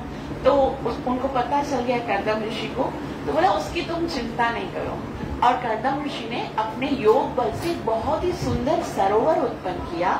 वो सरोवर जलाशय जो उसके अंदर उनको बोला तुम आप है ना इसके अंदर स्नान करोगे, आप इसके अंदर जाके स्नान करोगे। और जैसे ही वो स्नान करने गई तो हजारों गंधर्व स्त्रियां जो हैं उनके सामने आ गई, मतलब समझो सब ब्यूटिशियंस आ गई। और जैसे ही वो स्नान करके बाहर निकली हैं और इतनी सुंदर लग रही थी, इतनी सुंदर लग रही थी, जैसे अपने पिता के घर से आई थी ना, जब छोटी सी थी आई थी, उससे भी ज्यादा सुंदर लगने लगी। और वो अब जब आई तो फिर तो उनको पता था कि मैं कितनी अच्छी लग रही हूँ, तो वो इतनी लज्जित भी हो रही थी उनको देखने। अब कर्दम ऋषि ने बोला अब पत्नी इतनी सुंदर है और मैं तो बूढ़ा लग रहा हूँ, तो जोड़ी जमेगी नहीं। तो वो स्वयं भी जाकर उसके अंदर स्नान करते हैं। अब बोलते हैं चलो ठीक है अब हनीमून पे चलते हैं, कहाँ चलना पसंद करोगी, स्विट्जरलैंड चले या फिर कनाडा चले या फिर कहाँ चले। फिर कर्दम ऋषि को वो देवभूति माता जी बोलती है कि देखो मुझे तो पता ही नहीं कौन सी जगह अच्छी है, मैं तो इतने टाइम से यहाँ पर हूँ और मुझे संसार के बारे में कुछ पता नहीं, आपको तो सब कुछ पता है ना, बताओ मुझे कहाँ लेकर जाओगे, जो अच्छी जगह लगती है वहां लेके चलो। तो कर्दम ऋषि क्या करते हैं, अपने योग बल से बहुत ही सुंदर विमान प्रकट करते हैं। ऐसा विमान है जो वायु में उड़ सकता है, समुद्र में तैर सकता है, अगर उसको बड़ा करना चाहो तो बहुत सारे रूम हो सकते हैं, छोटा करना तो जो एकदम छोटा हो सकता है, जैसा गार्डन चाहिए या फिर सी व्यू चाहिए या कुछ भी चाहिए, मतलब जो जो आप ऐश की जो चीजें हैं वो सारी उसके अंदर हैं। जिस प्रकार का माहौल चाहिए, जिस प्रकार का ना आपको लग्जरियस चाहिए ना, वो सब उसके अंदर था।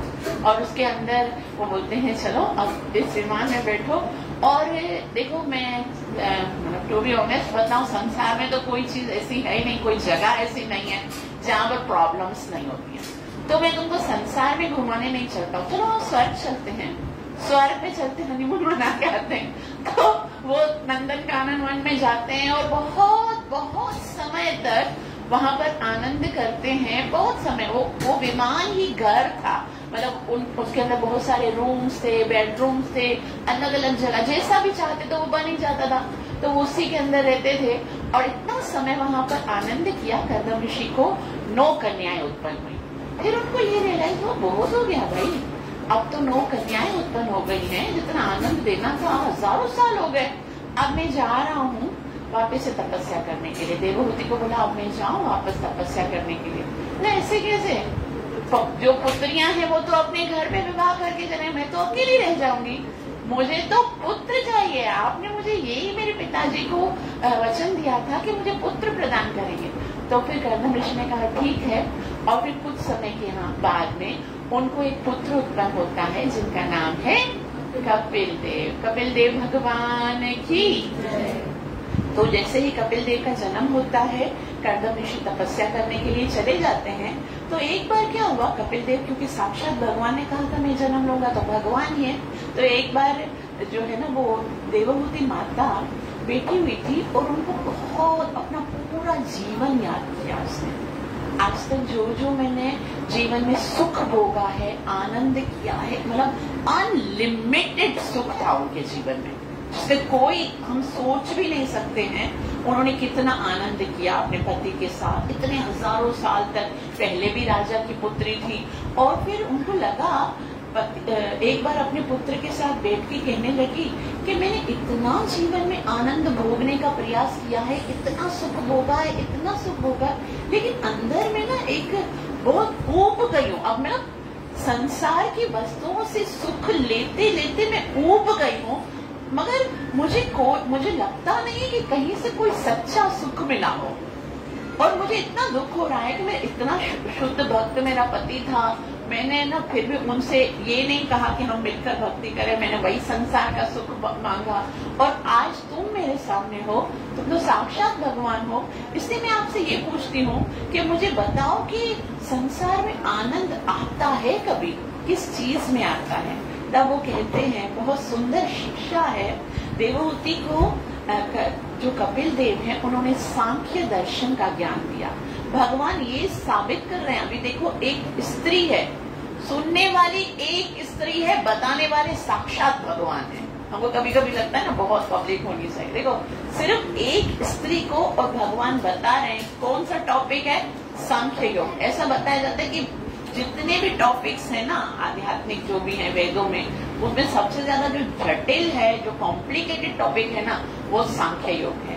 तो इससे पहली बात जो भगवान ये बताना चाह रहे हैं कि स्त्री जो है, लेडी जो है, वो कॉम्प्लिकेटेड कितना ही जटिल टॉपिक है ना उसको समझ सकती है, योग्य है, तभी तो वो अपनी माँ को बता रहे हैं। और फिर बताते हैं कि देखो मैया, इस संसार में सिर्फ और सिर्फ आनंद आएगा भगवान की भक्ति में, और कोई तरीका नहीं है। भले कुछ भी प्राप्त कर रहा हो ना, किसी भी वस्तु में भक्ति के अतिरिक्त और किसी में आनंद है ही नहीं। तो बोला भक्ति कहाँ से मिलेगी फिर, वो बताओ। तो वो कहते हैं कि भक्ति कहाँ से मिलेगी? भगवान के भक्तों के द्वारा। भगवान के भक्तों के साथ जब हमारी भेंट होगी, भक्त जो भक्ति करते हैं उनके द्वारा हमको भगवान की भक्ति मिलेगी। भक्ति और किसी चीज से नहीं मिलेगी। तो बोला अच्छा फिर मुझे पता कैसे चलेगा कि भक्त कौन है? बहुत अच्छे से प्रश्न करती हैं। फिर वो बताते हैं तितिक्षवा कारुणिका कि भक्तों के अंदर बहुत सारे गुण होते हैं, वो सदैव भगवान का नाम जप करते रहते हैं, वो किसी से बदला लेने की इच्छा नहीं करते, वो हर सुख और दुख को बर्दाश्त करते हैं। और सबसे जो महत्वपूर्ण बात क्या है भक्तों की, जो कि भगवान Shri Krishna Shrimad Bhagavad Gita chapter number 10 verse number 9 में कहते हैं, मच्चित्ता मद्गतः प्राणा बोधयन्तः परस्परं कथयन्तश्च मां नित्यं तुष्यन्ति च रमन्ति। उनका मन सदैव मुझ में लगा है। वो अगर थोड़ी देर के लिए भी भगवान कहते हैं मद्गतः प्राणा, अगर मैं दूर हो जाऊंगा तो उनके प्राण निकल जाएंगे। भक्त मतलब जैसे कुंती महारानी को पता चला कि कृष्ण जो है वो पृथ्वी से चले गए, उसी समय कुंती महारानी की मृत्यु हो गई। जैसे ही दशरथ महाराज को पता चला राम अयोध्या चले गए, दशरथ महाराज ने अपने प्राण त्याग दिए। तो भक्त जो है वो भगवान के बगैर रह ही नहीं सकते एक क्षण के लिए। तो कोई पूछ सकता है कि फिर गोपियां कैसे रही? वो तो भगवान की भक्त थी, है ना। वो ब्रज में तो भगवान कृष्ण उनको छोड़ के मथुरा चले गए थे। तो भगवान श्री कृष्ण पूछते हैं गोपी गीत में कि अगर मैं प्राण हूँ तुम्हारा, तो तुम जिंदा कैसे हो मुझसे दूर रहकर? तब गोपियां कहती हैं, तव कथामृतम तप्त जीवनम कवि प्रणीतम कल्मषापहम् श्रवणमङ्गलम् तीर्पदान्तिकम् भुवि गृह्णन्ति ये भूरिदासम्। कि हम जब तुम्हारी कथा सुनते, कथयन्तश्च मां नित्यम्, तो कथा जो है हमें प्राण देती है, अमृत की तरह। जैसे किसी कोई मर गया, बोला हम मर ही जाते, हम तो तुम्हारे बगैर रह नहीं सकते थे, मर ही जाते, लेकिन तुम्हारा जो ना कथा सुनते हैं ना तो हमें पुनः जीवन प्राप्त हो जाता है। तो भगवान के भक्तों की ये एक क्वालिटी है, वो हर वक्त भगवान की कथा सुनते रहते हैं और कथा बताते रहते हैं। और उसके अतिरिक्त क्या है, माता पूछती है, मतलब देवहूति माता पूछ रही है कि संसार में तो बहुत सारे लोग हैं ना, बहुत सारी साधना कर रहे हैं, सारी साधना में सबसे उत्तम साधना क्या है? कौन सी साधना है जिससे भगवान सबसे ज्यादा प्रसन्न होते हैं? कुछ लोग मतलब बड़े ब्राह्मण हैं, कुछ लोगों ने बहुत ज्यादा वेद शास्त्र पढ़े हैं, कुछ लोग तो बेचारे उनको कुछ शास्त्र ज्ञान आता नहीं है, तो भगवान को क्या पता पसंद लगता है। तो तीसरे स्कंद के 33वें अध्याय के 7वें श्लोक में बहुत ही सुंदर बात गर्दम मुनि बताते हुए कहते हैं, अहो बतसा पचतो गरीयान यज्जीवहाग्रे वर्तते नाम तुभ्यं ते पुस्ततप्त जहवो सस्नुरार्या ब्रह्माण चूर्णाम गृह्णन्ति येते। कि भगवान को अगर कोई साधन बहुत ज्यादा पसंद है तो क्या है, अहो बत स्वपचतो गरीया। अगर कोई बहुत बड़ा अपराधी हो, पापी भी हो, लेकिन यह जिह्वाग्रे वर्तते नाम तुभ्यम, लेकिन अगर वो अपनी जिह्वा से भगवान का नाम उच्चारण करता है, हरे कृष्णा कृष्ण कृष्ण हरे हरे, हरे राम राम राम ते पुस्त तपस जुहुः सस्नुरार्या।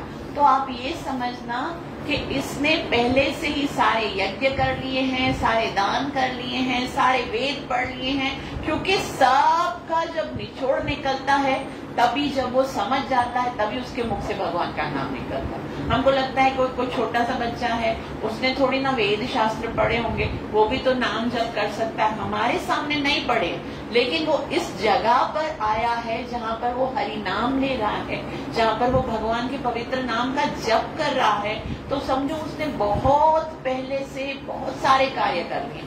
अब उसको और कुछ करने की जरूरत नहीं। कभी कभी बात बोलते ना, भाई माता जी मुझे तो कुछ आता नहीं है, वेद शास्त्र पता नहीं है, ज्ञान नहीं है, मैं तो सिर्फ भगवान का नाम लेता हूँ, उससे बढ़कर कुछ है ही नहीं। सारे वेदों शास्त्रों का निचोड़ ये है, वेदे रामायण चैव भारत महाभारत में सर्वस्य हरि गीयते। सारे शास्त्रों का निचोड़ ये है कि हमको भगवान का नाम ही जप करना है। इसके अतिरिक्त और कोई भी साधन ऐसा है नहीं जिससे हम भगवान को प्रसन्न कर सकें। तो यहाँ पर तीसरा स्कंद खत्म होता है और चौथे स्कंद में पहले से लेकर 7वें अध्याय तक जो है वो दक्ष प्रजापति यज्ञ करते हैं। यज्ञ बहुत बड़ा होता है, सारे देवी देवता आते हैं और वहाँ पर शिव जी भी आते हैं। लेकिन जैसे ही दक्ष प्रजापति एंटर होते हैं तो सब देवी देवता उनको प्रणाम करते हैं, लेकिन शिव जी शायद ध्यान में होंगे तो प्रणाम नहीं करते हैं। लेकिन दक्ष प्रजापति को ये बात बहुत बुरी लगती है कि भाई ये मेरा दामाद है, क्योंकि दक्ष की पुत्री कौन है, सती, और सती जो है उनका विवाह किनसे हुआ है, शिव जी के साथ। तो बोला मेरा दामाद है, उसको वैसे भी प्रणाम करना चाहिए, पिता की जगह पे मैं हूँ, लेकिन फिर भी उसने शायद मेरा सम्मान नहीं किया, तो अपने आप को क्या समझता है, तो बहुत उल्टा सीधा बोला। शिव जी की बहुत बोला, मेरी पुत्री इतनी सुंदर है, कमल नयनी है, इतनी अच्छी है, और देखो तो मैंने उसके साथ कितना बड़ा अत्याचार किया, तुम्हारे जैसा पति उसको दे दिया, जिसको ना अपने ड्रेस अपने कपड़ों का कोई न भान है, वो शमशान की जो खाक लगाता है और नरमुंडों की माला पहनता है, भूत प्रेतों से ढका रहता है, ऐसे व्यक्ति के साथ मैंने उसका विवाह कराया, तो मैंने बिल्कुल अच्छा नहीं किया। बहुत बहुत सुनाता है, लेकिन असल में क्या है, शिव जी कौन है, वैष्णवना यथा शंभु। सारे वैष्णवों में सबसे श्रेष्ठ जो है वो शिव जी हैं। वो अगर ऐसा है कि अगर शमशान की राख लगाते हैं तो इससे हमें क्या सिखाते हैं कि भले हम कितना ही कॉस्मेटिक्स यूज करते हैं, कितना ही अपने आप को सुंदर बताने की कोशिश करते हैं, लेकिन आखिर तो हमको क्या बनना है, तो उसको हमें याद रखना है। हमें याद रखना है कि कल हाल यही होने वाला है, इसलिए भगवान का नाम जप कर लें, क्योंकि उस टाइम पर तो सभी लोग बोलेंगे क्या, राम नाम संग है, तो आज ही से नाम जप कर ले। तो बोले कि ये वो जो है शिव जी जो है वो हमेशा भूत प्रेतों के साथ रहते हैं, तो उसका कारण क्या है। शिव जी परम वैष्णव है और वैष्णवों का काम क्या होता है, सबको भगवान की कथा श्रवण कराना। शिव जी सोचते हैं भाई भक्तों को तो सुनाने वाले बहुत सारे हैं, और जब वो कथा सुनाएंगे तो डेफिनेटली वो भगवान की भक्ति करेंगे। इन भूत प्रेतों को कौन सुनाएगा। सारे देवताओं को बुलाते हैं, सारे ब्राह्मणों को, ऋषियों को, सबको बुलाते हैं। इनविटेशन कार्ड सबके पास जाता है, सिर्फ किसके पास नहीं जाता, शिव जी के पास नहीं जाता। और शिव जी तो वो तो आनंद में बैठे हुए हैं, वो तो ध्यान में लगे हुए हैं, लेकिन जो सती हैं, जो शिव जी की पत्नी है, वो देखती है कि बहुत सारे विमान जा रहे हैं और सारे जितने भी देवी देवता हैं उनके कार्ड में ये इंस्ट्रक्शन लिखी हुई थी, आना कैलाश से होकर। ये जो अगर डायरेक्ट से भी यज्ञ के बाद आने का रास्ता होगा ना, फिर भी आना कैलाश के होकर। तो सारे जितने भी विमान हैं वो सब इतनी सुंदर सुंदर देवी देवियां हैं, वो साड़ियां पहनकर, ज्वेलरी पहनकर इतने अच्छे से सब जा रही हैं। तो क्या होता है, अगर लेडीज में एक बात होती है ना कि अभी कोई भी जा रहा है प्रोग्राम में, आज कुछ है क्या, कोई प्रोग्राम है क्या, ऐसे पूछते हैं। तो सारी जब देवियां जा रही हैं तो सती देख रही है तो सोचती है ये सब तैयार होके पता नहीं कहाँ जा रहे हैं, इतने अच्छे से वस्त्र पहने हैं, ये कहाँ जा रही होंगी। तो महादेव से पूछती है, महादेव आज स्वर्ग में कोई फंक्शन है क्या? महादेव ने कहा मुझे पता नहीं, मैं तो ध्यान में लगाऊं ना, आपको तो कुछ पता ही नहीं होता, चलो मैं किसी से पूछ लेती हूँ। फिर एक विमान जा रहा है, उधर रोकती है, बोला स्टॉप, मुझे ना कुछ पूछना है, आज कोई प्रोग्राम है, आप लोग सब तैयार होके कहाँ जा रहे हो? तो वहाँ पर जो देवी बेटी होती है वो, तुम्हें नहीं पता? नहीं, कहाँ जा रहे हो बताओ ना, मुझे नहीं पता। बोला दक्ष प्रजापति ने एक बहुत ही भव्य यज्ञ का आयोजन किया है, हम सब देवी देवता वहीं पर जा रहे हैं। दक्ष प्रजापति में, दक्ष प्रजापति तो मेरे पिताजी हैं, मेरे पिताजी के घर में प्रोग्राम है और मुझे पता ही नहीं। तो बोले अच्छा फिर ऐसा होगा ना, पिताजी बहुत सारे काम होंगे तो मुझे बोलना भूल गए होंगे, लेकिन मैं तो पुत्री हूँ तो मुझे जाना चाहिए। तो महादेव से कहती, महादेव आपको पता है प्रोग्राम कहाँ पर है? बोला महादेव मैंने आपको बोला ना मुझे नहीं पता। बोला हमारे घर पे है। बोला अच्छा आपके घर पे है, लेकिन हमें तो इन्विटेशन है ही नहीं ना, तो हम कैसे जाएं? तो बोला नहीं, इन्विटेशन मतलब क्या?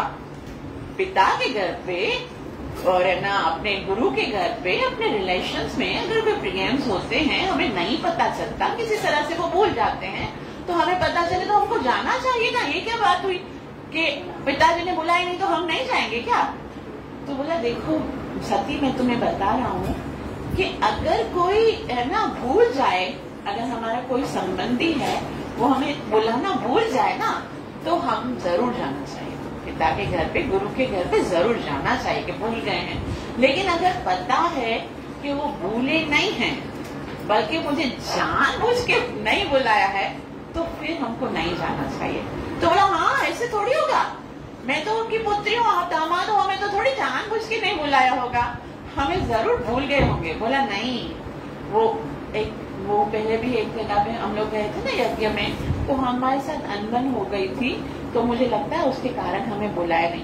बोला आप भी ना महादेव छोटी छोटी बातों को मन में रखते हो, ऐसा कुछ भी नहीं हुआ है, आप हम सब चलते हैं, और अगर ऐसी कोई मिसअंडरस्टैंडिंग है तो उसको भी हम क्लियर कर देते हैं, बैठ के बात करेंगे, अब चलते हैं ठीक है। तो शिव जी ने कहा देखो टू बी ऑनेस्ट मैं तुम्हें ये बता रहा हूँ कि मैं नहीं चलने वाला, मैं नहीं चलूंगा। बोला तो फिर मैं भी आपको बताने वाली हूँ कि मुझे जरूरी जाना है, मेरे पिता के घर में प्रोग्राम हो रहा है और मैं कैसे नहीं जाऊँ। तो शिव जी ने कहा देखो मैं तो तुम्हें यही ना सलाह दूंगा कि तुम नहीं जाओ, वहां पर जाके तुम बहुत डिस्टर्ब होने वाली हो, तुम नहीं जाओ। शिव जी ने बोला, पार्वती ने कहा, सती ने कहा कि देखो मेरी सारी सिस्टर्स भी आएंगी, सारी देवियां भी आएंगी, सब आएंगी, और अगर मैं नहीं होंगी तो सबको कैसा लगेगा, देखो क्यों नहीं आई सत्य, क्यों नहीं आई, मेरे पिताजी क्या जवाब देंगे। ऐसे छोटी छोटी बातों को मन में नहीं रखते, आप मुझे जाने दीजिए। तो शिव जी ने सोचा देखो अब इसके मन में जाने की बात कर गई, और पत्नी एक बार ये डिसाइड कर ले कि मुझे मायके जाना है, उसको भगवान भी नहीं रोक सकते तो जाना ही है तो जाना। और शिव जी ने ये भी सोचा कि जब हमारी मृत्यु होती है ना, उस टाइम पर हम जो याद करते हैं दूसरा जन्म हमें वैसा मिलता है। अगर ये यहाँ पर मर गई तो फिर ये किसको याद करते हुए मरेगी? अपने पिताजी को याद करते हुए मरेगी, तो नेक्स्ट बर्थ में उधर जाएगी। लेकिन वहां पर अगर गई और फिर वहां पर मरेगी तो फिर किसको याद करते हुए मरेगी? मुझे याद करते, तो मेरी पत्नी है, मुझे याद करते हुए मरेगी तो वापस मेरे पास आएगी ना। और दूसरी बात ये कि इसका पिताजी वैसे भी मेरे साथ सेट चलता नहीं है, अगर यहाँ पर मरी तो कहीं केस न करवा दे कि भाई देखो इसने मेरी पुत्री के साथ भी ऐसा किया, देखो ये ऐसा है, पहले ही तो कितनी बातें सुना था। तो ना सती को बोला ठीक है अगर तुम जिद कर रही हो तो तुम भले जाओ, जाओ अपने पिताजी के घर पे, लेकिन अकेले नहीं जाओ, नंदी और कुछ गणों को सती के साथ भेजते हैं। और जैसे ही वो जाती है तो कोई भी उनके साथ अच्छे से बात नहीं करता। उनकी बहनें हैं और वो सिर्फ माता जो सुनैना है वो उनके साथ अच्छे से बात करती हैं, और बाकी कुछ भी कोई, पिताजी भी उनको देखते नहीं है। तो वो सोचती ऐसा क्यों कर रहे हैं, सब मेरे साथ ऐसे क्यों व्यवहार कर रहे हैं, दुखी होती है बहुत। और फिर जब यज्ञ होता है और यज्ञ के अंदर शिव जी का हिस्सा नहीं है और बहुत ही बुरे शब्दों के साथ दक्ष प्रजापति जो है वो शिव जी का अनादर करते हैं, और उस समय सती जो है वो बहुत दुखी होती है और कहती है कि मैंने अपने इन कानों से अपने पति जो के परम वैष्णव हैं उनकी निंदा सुनी है, इसलिए अब मुझे ये शरीर रखना ही नहीं है। मैं ये शरीर के साथ पुनः जब उनके पास जाऊंगी तो वो मुझे दक्षायणी कहकर पुकारेंगे कि तुम दक्ष की पुत्री हो, तो मैं सहन नहीं करूंगी। एक वैष्णव की यदि हम निंदा सुनते हैं तो हमको 3 काम करने चाहिए। या तो जो निंदा कर रहा है उसकी जबान खींच लेनी चाहिए, मैं अपने पिताजी को कुछ नहीं कर सकती, या तो वो जगह से चले जाना चाहिए, और तीसरा जो है वो उसी समय अपने प्राण त्याग कर देने चाहिए।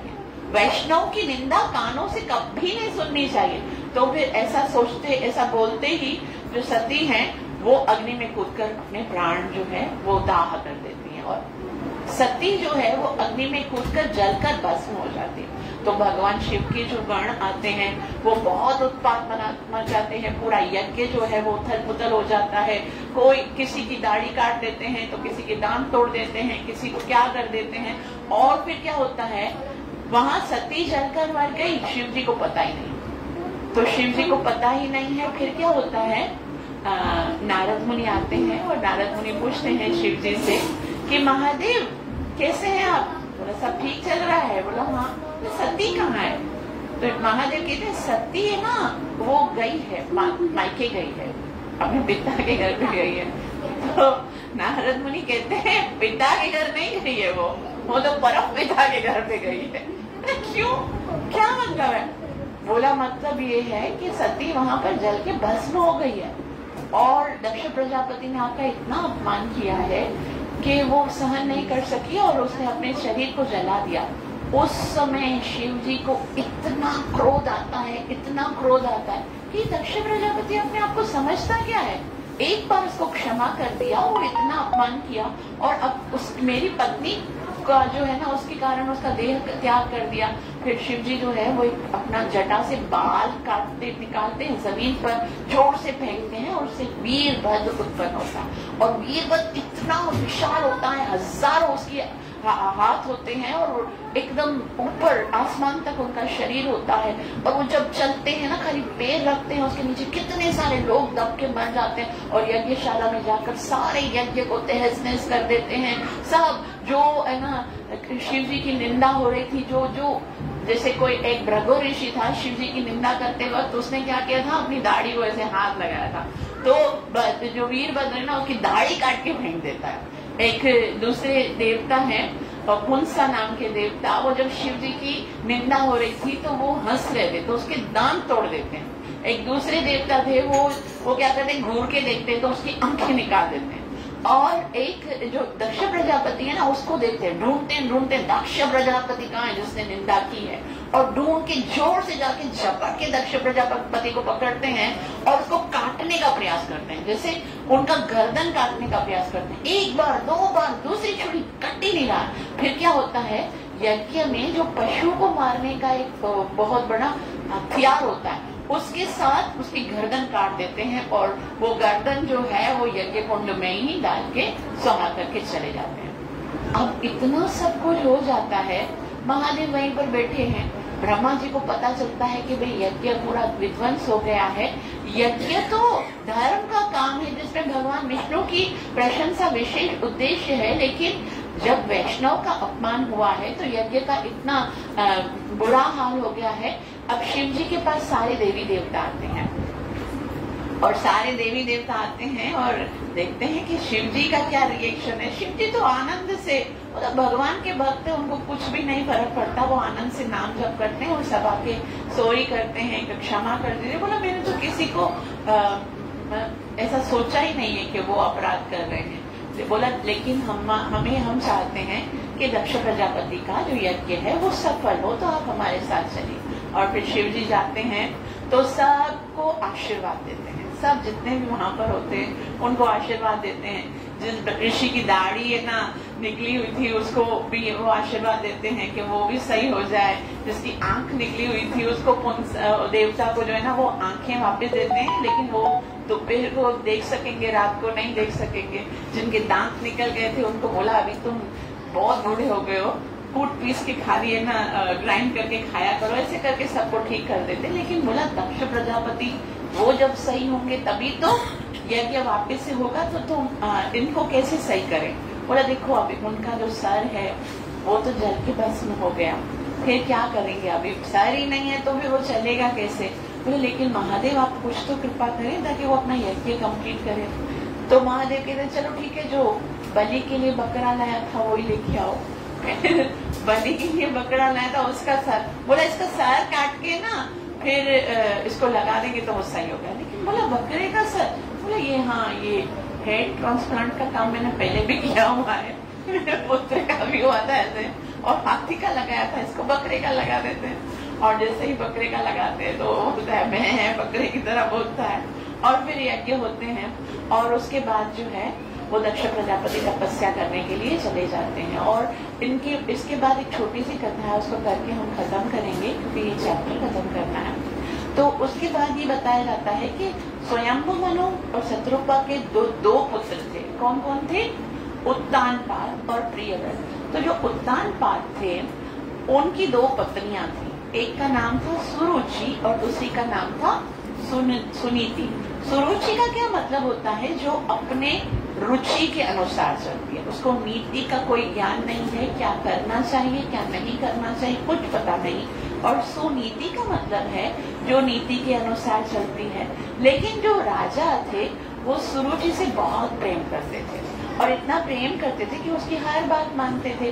सुरुचि के पुत्र का नाम था उत्तम और जो सुनीति है उसके पुत्र का नाम था ध्रुव महाराज। तो ध्रुव का क्या मतलब होता है? जिसका जो संकल्प है वो एकदम अटल हो, दृढ़ संकल्प हो। तो एक बार क्या हुआ कि महाराजा उत्तानपाद सुरुचि के साथ बैठे हुए थे, वो सुनीति को ज्यादा प्यार करते नहीं थे तो वो ज्यादा अपने कक्ष में बैठी होती थी। तो उनका जो सुरुचि का पुत्र है उत्तम, वो उनकी राजा की गोद में बैठकर खेल रहा था। तो वहां पर ध्रुव महाराज आए और उन्होंने देखा कि पिताजी की गोद में मेरा भाई खेल रहा है तो मैं भी अपने पिता की गोद में बैठूं।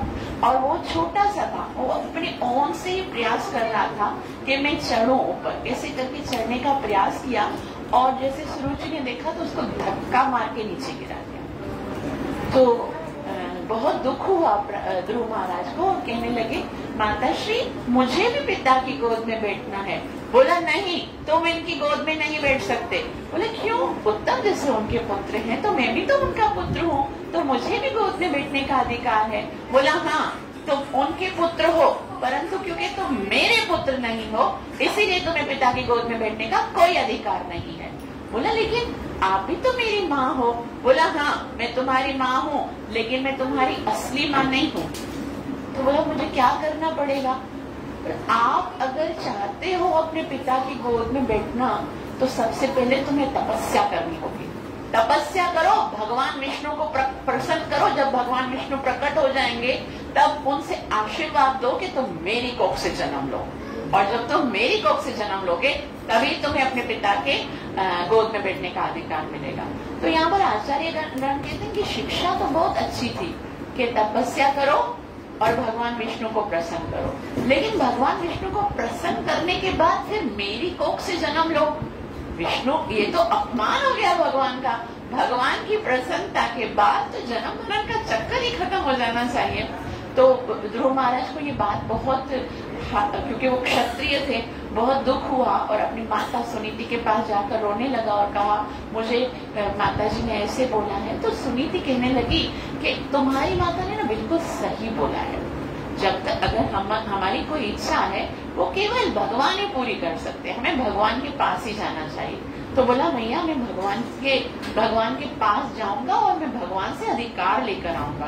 बोला हाँ अभी तुम बहुत छोटे हो ना, अभी तुम विश्राम करो, जब तुम बड़े हो जाओगे ना तब जाना। उसने तो बोल दिया बड़े हो जाना तब जाना, माँ सो गई। लेकिन ध्रुव को थोड़ी ना नींद आ रही थी। उसने सोचा कि मुझे बस जाना ही है भगवान को प्राप्त। ऐसा बताया जाता है, कहीं कहीं ये बताया जाता है कि सुनीति ने अपने पुत्र को बताया कि अगर भगवान की प्राप्ति करनी है ना तो तभी संभव है जब आपके मन में किसी के लिए द्वेष नहीं हो। और अगर तुम भगवान की भक्ति करने जाओगे तो अपने माता के लिए हृदय में द्वेष रख के मत जाना, क्योंकि अगर हमारे मन में किसी और व्यक्ति के लिए द्वेष है, ईर्ष्या है, किसी को क्रिटिसाइज करते हैं, निंदा करते हैं, तो भगवान हमारी भक्ति से कभी खुश नहीं होंगे। भक्त बनने से पहले हमें एक अच्छा इंसान बनना होगा जो सबसे प्रेम कर सके। तो इस तरह से उनको शिक्षा देके ध्रुव महाराज तो रास्ते में जंगल में जा रहे हैं। उनको पता नहीं था, 5 साल का बालक है, उन्हें पता नहीं भगवान कहाँ पर मिलेंगे। लेकिन जब हम भगवान के रास्ते पर निकलते हैं तो भगवान सर्कमस्टेंसेस ऐसे बना देते हैं कि वो पूरा वातावरण जो है, पूरी प्रकृति जो है वो हमारा साथ देने लगती है। तो भगवान, कभी कभी हम लोग बोलते हैं ना कि हाँ सच्चा गुरु कौन मिलना ही, सच्चो गुरु काथों प्राप्त थी। तो देखो आप गुरु के लिए मत भागो, गुरु आपको कैसे मिलेगा ये आप ये डिसाइड करो कि आपको प्राप्त क्या करना है। हमको गुरु किस लिए चाहिए? संसार में कैसे सुख मिले, हमारी प्रॉब्लम्स कैसे सॉर्ट आउट हो। तो ऐसे गुरु तो संसार में बहुत, लेकिन अगर हम चाहते हैं कि हमें भगवान की प्राप्ति करनी है तो बस आप अपना ये निश्चय बना के रखिए, गुरु भगवान खुद भेजेंगे। ध्रुव महाराज ने तो ये नहीं सोचा था कि मैं गुरु करूंगा, पहले उनसे दीक्षा लूंगा, उनसे मंत्र लूंगा, उसके बाद में जप करूंगा, तब कहीं जाकर भगवान मिले। वो तो भगवान को ढूंढने के लिए निकले थे और भगवान ने देखा कि मेरा भक्त मुझे ढूंढने के लिए आ रहा है, तो भगवान ने नारद मुनि को भेजा। पहले नारद मुनि परीक्षा लेते हैं, ध्रुव महाराज से कहते हैं कि बेटा तुम कहाँ जा रहे हो? बोला हे देव आप कौन हो? तो बोले कि मैं तो देवर्षि हूँ, देवताओं का ऋषि हूँ नारद। बोला हे देवर्षि आपको पता है भगवान कहाँ मिलेंगे? मैं भगवान को ढूंढने के लिए जा रहा हूँ। बोला लेकिन भगवान से क्या काम है? बोला वो मैं आपको नहीं बता रहा हूँ। बोला नहीं तुम बताओ, मुझे तुम नहीं बताओगे तो भी मुझे पता है। नारद मुनि तो सब जानते हैं। बोला मुझे पता है पिताजी ने गोद में नहीं बिठाया, इसी के लिए तुम रुष्ट हो ना। चलो तुम्हारे पिताजी मेरी बात नहीं टालेंगे, मैं उन्हें बोलता हूँ तुम्हें अपनी गोद में बिठा लेंगे। बोला नहीं देवर्षि मुझे अब पिताजी की गोद में नहीं बैठना है, मुझे तो भगवान से मिलना है और मुझे मेरे पिता से भी बड़ा, मेरे पर पितामह से भी बड़ा राज्य चाहिए। बोला लेकिन अभी तुम बहुत छोटे हो ना, देखो अगर कुछ बोल दिया है माता ने पिता ने तो इतना दिल पे नहीं रखना चाहिए। और तुम्हें पता है हम शरीर नहीं है, हम आत्मा है, शरीर पे अगर किसी ने बोल दिया तो। बोला देखिए ध्रुव महाराज छोटे से हैं, वो क्षत्रिय हैं और बोलते हैं देखिए देवर्षि आपकी जो ये उपदेश है ना किसी सन्यासी को, किसी ब्रह्मचारी को जाके सुनाइए। मुझे ये उपदेश असर नहीं कर रहे हैं, मुझे तो बस इतना बताइए कि भगवान कहाँ मिलेंगे। अगर आप बता सकते हैं तो बताइए, वरना आप भले जाइए मैं खुद ही भगवान को ढूंढ लूंगा। जब देवर्षि नारद ने देखा कि इसका संकल्प इतना दृढ़ है तो देवर्षि ने कहा कि देखो बेटा भगवान इतना आसानी से नहीं मिलते हैं। बोला मैं कुछ भी कठिन करने के लिए तैयार हूँ, आप खाली मुझे बताओ कि करना क्या है। फिर नारद मुनि जो है वो ध्रुव महाराज को बताते हैं कि हमें भगवान का ध्यान करने के लिए पहले एक भगवान की विग्रह बनानी होगी। भगवान की विग्रह कैसी होनी चाहिए कि भगवान बहुत ही सुंदर हैं, उन्होंने पीला पीताम्बर पहना हुआ है, कौस्तुभ मणि है, वैजंती माला पहनी हुई है, मोर मुकुट धारण किया है, कुंडल है, पीताम्बर है और है ना श्रीवत्स का चिन्ह है। ऐसी विग्रह पर भगवान के ध्यान लगाना होगा। और मैं तुम्हें एक मंत्र बता रहा हूँ, ओम नमो भगवते वासुदेवाय। ये मंत्र तुम्हें उच्चारण करना होगा। बोला अच्छा देवर्षि जब ये मंत्र उच्चारण करूंगा तो भगवान आ जाएंगे? बोला हाँ वो तो भगवान की मर्जी है, लेकिन तुम इतना तो करो। और ध्रुव महाराज जो हैं वो एक सुंदर स्थान बनाते हैं, भगवान की विग्रह बनाते हैं, ध्यान करते हैं और मंत्र को जप करते हैं। पूरा महीना गुजर जाता है, भगवान नहीं मिलते। नारद मुनि पुनः आते हैं और कहते हैं नारद मुनि को देखकर ध्रुव महाराज कहते हैं कि आपने जैसा कहा मैं तो वैसा कर रहा हूँ, लेकिन भगवान नहीं आए। तो नारद मुनि ने कहा, हे ध्रुव, अब तुम्हें अपनी तपस्या को और भी कठिन बनाना पड़ेगा। बोला क्या करना होगा? बोला अब तुम अन्न खाना बंद कर दो, अन्न खाना बंद कर दो। बोला फिर? बोला तुम फ्रूट्स खाओ, लेकिन 3 दिन के बाद एक दिन फ्रूट्स खाओ, 3 दिन के बाद एक बार तुम फ्रूट्स खाना, खाली फल खाना। तो उसने कहा ठीक है, भगवत प्राप्ति के लिए मैं इतना करने के लिए तैयार हूँ। और 3 दिन के बाद खाली वो फल खाता था। पूरा महीना गुजर गया, तीसरा महीना आया, नारद मुनि पुनः आए। बोला देवर्षि, आपने जैसे बोला था मैंने वैसे किया, मगर भगवान तो अभी तक नहीं आए। बोला ध्रुव, तुम्हें अपनी साधना को और भी कठिन करना होगा। बोला अब मुझे क्या करना पड़ेगा? बोला 6 दिन के बाद खाली पत्ते खाओ, फ्रूट्स खाना छोड़ दो, 6 दिन के बाद खाली पत्ते का सेवन करो। बोला ठीक है। और वो ऐसे ही करने लगा, 6 दिन के बाद खाली पत्ते खाता था, जल पीता था। और फिर पूरा महीना गुजर गया, चौथा महीना आया, फिर भी अभी तक भगवान नहीं आए। देवर्षि नारद ने उनको दर्शन दिया, तब पूछा कि अब मुझे क्या करना चाहिए, क्योंकि अभी तक भगवान नहीं आए। तो नारद मुनि ने बोला तुम सब कुछ खाना बंद कर दो, खाली तुम 10-12 दिन के बाद खाली जल पी दो बस। और उसने कहा ठीक है। वो खाली जल पीते थे। और चौथा महीना गुजर गया, 5वां महीना आया, तो फिर नारद मुनि से कहा मैं खाली जल पीता हूँ तो भी भगवान नहीं है, अब मुझे क्या करना चाहिए? नारद मुनि ने बोला बेटा अब तुम्हें अपनी जो साधना है उसको और भी दृढ़ करना पड़ेगा। बोला क्या करूं? बोला जल पीना छोड़ दो, तुम खाली सांस लोगे, 1 महीने में बस एक बार ही सांस लो। तो उसने ऐसे ओम करके सांस अंदर किया और सांस लेना बंद कर दिया। और सांस लेना जब बंद कर दिया तो अभी तक भगवान नहीं आए। जैसे 6वां महीना प्रारंभ हुआ, नारद मुनि ने कहा अब तुम सांस लेना भी छोड़ दो। और सांस लेना जैसे ही ध्रुव महाराज ने छोड़ा है, उसी समय सारे जितने ब्रह्मांड में हैं, जितने भी ब्रह्मांड में जितने भी जीव हैं, उनका सांस बंद हो जाता है। देवता जो हैं उनकी सांस बंद हो जाती है। पूरे स्वर्ग लोक में जो है ना हाहाकार मच जाता है। सारे देवी देवता घुटने लगते हैं और भगवान के पास जाते हैं। भगवान के पास जाकर हाथ जोड़ते हैं कि क्या हो रहा है भगवान, हम सबका सांस क्यों घुट रहा है? तब भगवान कहते हैं कि ये ध्रुव की तपस्या का परिणाम है। तो बोला आप फिर उनको दर्शन देने जाओ ना, कितनी कठिन तपस्या कर रहा है वो तो भगवान बोलते हैं कि नहीं, मैं उसको दर्शन देने नहीं जाऊंगा, मैं तो बल्कि उसके दर्शन करने के लिए जाऊंगा। तो भगवान जो है वो स्वयं आते हैं ध्रुव महाराज के दर्शन करने के लिए। लेकिन क्या है, क्योंकि उनको तो नारद मुनि ने बताया था कि ध्यान नहीं टूटना चाहिए, ध्यान पूरा मन के अंदर जो भगवान की छवि है उसमें रखना। अब भगवान आए हैं, वो गरुड़ के ऊपर खड़े हैं, वो सोच रहे हैं कि मुझे देखिए, मुझे तो याद कर रहा है, मुझे तो स्मरण कर रहा है, लेकिन नेत्र ही बंद है, मुझे देख ही नहीं रहे हैं, तो मैं क्या करूं? भगवान इतनी देर प्रतीक्षा कर रहे हैं। गरुड़ जी इतना अच्छा फोटो भी है भगवान का, ऐसे गरुड़ जी के ऊपर खड़े होकर देखते हैं कि किसका ध्रुव महाराज आंखें खोलेंगे और मुझे देखेंगे। लेकिन वो तो आंखें खोलते ही नहीं, मन में याद कर रहे हैं, सांस लेना बंद किया।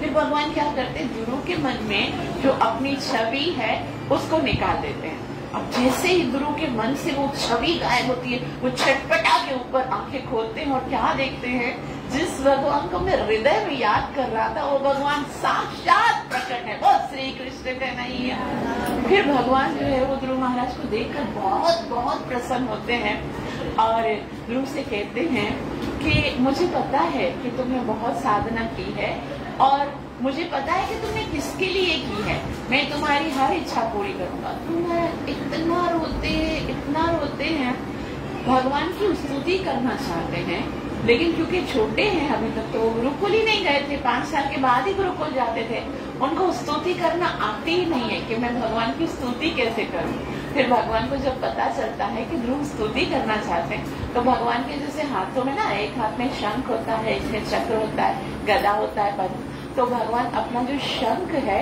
वो गुरु महाराज के गाल पे स्पर्श कराते हैं। और जैसे ही गाल पे स्पर्श कराते हैं, उसी समय ध्रुव महाराज को 4 वेदों का ज्ञान प्राप्त हो जाता है। और ऐसा बताते हैं, देखो ज्ञान प्राप्त करने के लिए आपको ज्यादा स्ट्रगल नहीं करनी चाहिए। अगर ज्ञान भगवान देना चाहे तो शंख स्पर्श करा के ही दे सकते हैं।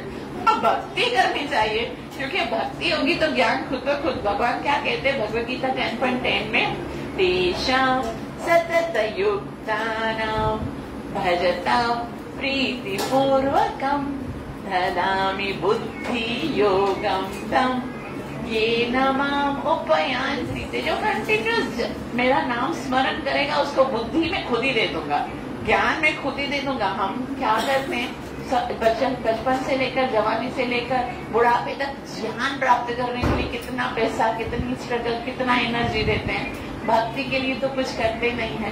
तो भगवान शंख स्पर्श करा के ध्रुव महाराज को ज्ञान प्रदान करते हैं। ध्रुव महाराज बहुत ही सुंदर भगवान की स्तुति करते हैं और भगवान से कहते हैं, स्थाना अभिलाषी सितोहम तपस्वी स्तोहम, कि मैं कितना मूर्ख था कि मैं केवल धन, जगह, स्थान को प्राप्त करने के लिए, राज्य को प्राप्त करने के लिए आपकी तपस्या की। कांचन विचिन्वा अपि दिव्य रत्नम, मैं कांच के टुकड़ों के पीछे भाग रहा था और आप जैसे दिव्य रत्न को मैं छोड़ दिया। अभी मुझे आप कुछ भी नहीं दो, अभी मुझे कुछ भी नहीं चाहिए, बस आप प्राप्त हो गए, आपके दर्शन प्राप्त हो गए, मुझे और कुछ भी नहीं चाहिए। तो ये यहाँ पर आचार्य बताते हैं कि भगवान की भक्ति और देवताओं की भक्ति में ये फर्क है। क्या फर्क है कि जब हम भगवान की भक्ति अगर सत्काम किसी इच्छा से भी करते हैं, अगर हमारे मन में कोई इच्छा होती भी है, जैसे जो भी भगवान की भक्ति करते हैं स्टार्टिंग में तो कोई इच्छा रख के ही आए होंगे ना, लेकिन जब भक्ति करते करते करते फिर वो हमें याद भी नहीं रहता कि हम किसी इच्छा से भगवान के शरण में आए थे। हमको भगवान से प्यार हो जाता है, एक संबंध हो जाता है। नहीं मिलता है ना भक्त को, तब भी भक्त जानता है क्योंकि कृष्ण ने क्यों नहीं दिया, क्योंकि वो मेरे लिए अच्छा नहीं है। देवताओं की भक्ति करने से ऐसा नहीं होता है। देवता जो है वो आपका अच्छा बुरा नहीं देखते हैं कि आपके लिए ये अच्छा है या बुरा है। जैसे एक बहुत ही सुंदर एग्जाम्पल दिया जाता है कि अगर किसी बच्चे को बुखार होता है, उसकी तबीयत खराब होती है और वो आइसक्रीम पार्लर वाले के पास जाकर 50 रुपए देगा तो उसको आइसक्रीम दे देगा ना। वो ये तो नहीं बोलेगा कि बेटा तुम्हारी तबीयत ठीक नहीं है, तुमको आइसक्रीम नहीं दे सकता। लेकिन वही बच्चा यदि अपने पिताजी के पास जाएगा कि मुझे आइसक्रीम खानी है, तो पिताजी देगा, बोलेगा बेटा देखो अभी तुम्हें बुखार है ना, जब तुम्हारा बुखार सही हो जाएगा फिर मैं तुमको पूरा बहुत बड़ा बॉक्स आइसक्रीम का लेके दूं। तो इसका मतलब ये नहीं है कि माता पिता प्यार नहीं कर रहे हैं, बल्कि वो जानते हैं कि उनके लिए अच्छा नहीं है अभी। तो जो देवता होते हैं वो एक शॉपकीपर की तरह है। जैसे आपने उनको दिया, भक्ति दी या उनकी पूजा की, तो उनकी बदले में आपको उनका रिवार्ड देना ही है, देना ही है। कुंती महारानी ने मंत्र पढ़ा, सूर्य देव आगे बोला बच्चा ले लो, बोला मैं कमा रही हूँ भाई, बच्चे को क्या करूंगी, बोला तुमने मंत्र पढ़ा है अभी देना पड़ेगा, मुझे कुछ नहीं लेना देना, अब जो भी करो इसका। हाँ, बोले दुनिया को क्या बताऊंगी बच्चा कहाँ से आया, बोला ये मुझे नहीं पता। लेकिन भगवान की भक्ति जब हम करते हैं तो भगवान को पता है कि हमारे लिए क्या अच्छा है क्या बुरा है, और भक्ति करते करते हृदय के अंदर से इच्छा खुद ब खुद खत्म हो जाती है। लेकिन इसका मतलब ये नहीं कि फिर भगवान देना बंद कर देते, अभी इसकी इच्छा नहीं है तो मैं दूंगा नहीं, फिर भी भगवान देते हैं और देते हैं। लेकिन भक्त जो है वो उसको यूज कैसे करता है, भगवान की सेवा में ही करता है। तो ध्रुव महाराज को ध्रुव महाराज तो बोलते हैं कि मुझे कुछ नहीं चाहिए, लेकिन भगवान कहते हैं नहीं, बहुत 36,000 वर्ष तक तुम संसार का राज्य करोगे और उसके बाद एक बहुत ही सुंदर लोक मैंने तुम्हारे लिए निर्माण किया है जिसका नाम है ध्रुव लोक, जो कि कभी क्षय नहीं होता है। उसमें तुम बहुत बहुत समय तक जाकर आनंद करोगे और अक्षय समय तक। तो 36,000 वर्ष तक ध्रुव महाराज यहाँ पर राज्य करते हैं। और उसके बाद क्या होता है, एक दिन ऐसा होता है कि स्वर्ग से विमान आता है, ध्रुव लोक से विमान आता है और ध्रुव महाराज के जहाँ पर वो होते हैं राज्य उसके सामने। अब क्या है, विमान जो है वो ऊपर खड़ा होता है, ध्रुव महाराज नीचे होते हैं। विमान तक पहुंचने के लिए स्पेस है, कोई स्टेयर्स, वहां पर कोई कुछ जगह नहीं है जहां पर वो चढ़ के जा सके। तो मृत्यु जो है वो वहां पर प्रकट होती है और मृत्यु कहती है देखो ये मृत्यु संसार है, तो उसका एक नियम है कि आप मृत्यु प्राप्त करके ही दूसरे लोक में जा सकते हो। लेकिन ध्रुव महाराज जो है वो उन्होंने भगवान की इतनी भक्ति की थी कि वो जो मृत्यु है ना वो भी ऐसे हाथ जोड़कर खड़ी थी। और ध्रुव महाराज जो है वो मृत्यु के सर पर पैर रख के फिर विमान पे बैठते हैं और फिर विमान पे बैठते हैं और जैसे ही जो पार्षद हैं वो विमान चलाने शुरू करते हैं उसी टाइम पर ध्रुव महाराज बोलते रुको रुको रुको, अभी नहीं जाना। बोला क्या हुआ?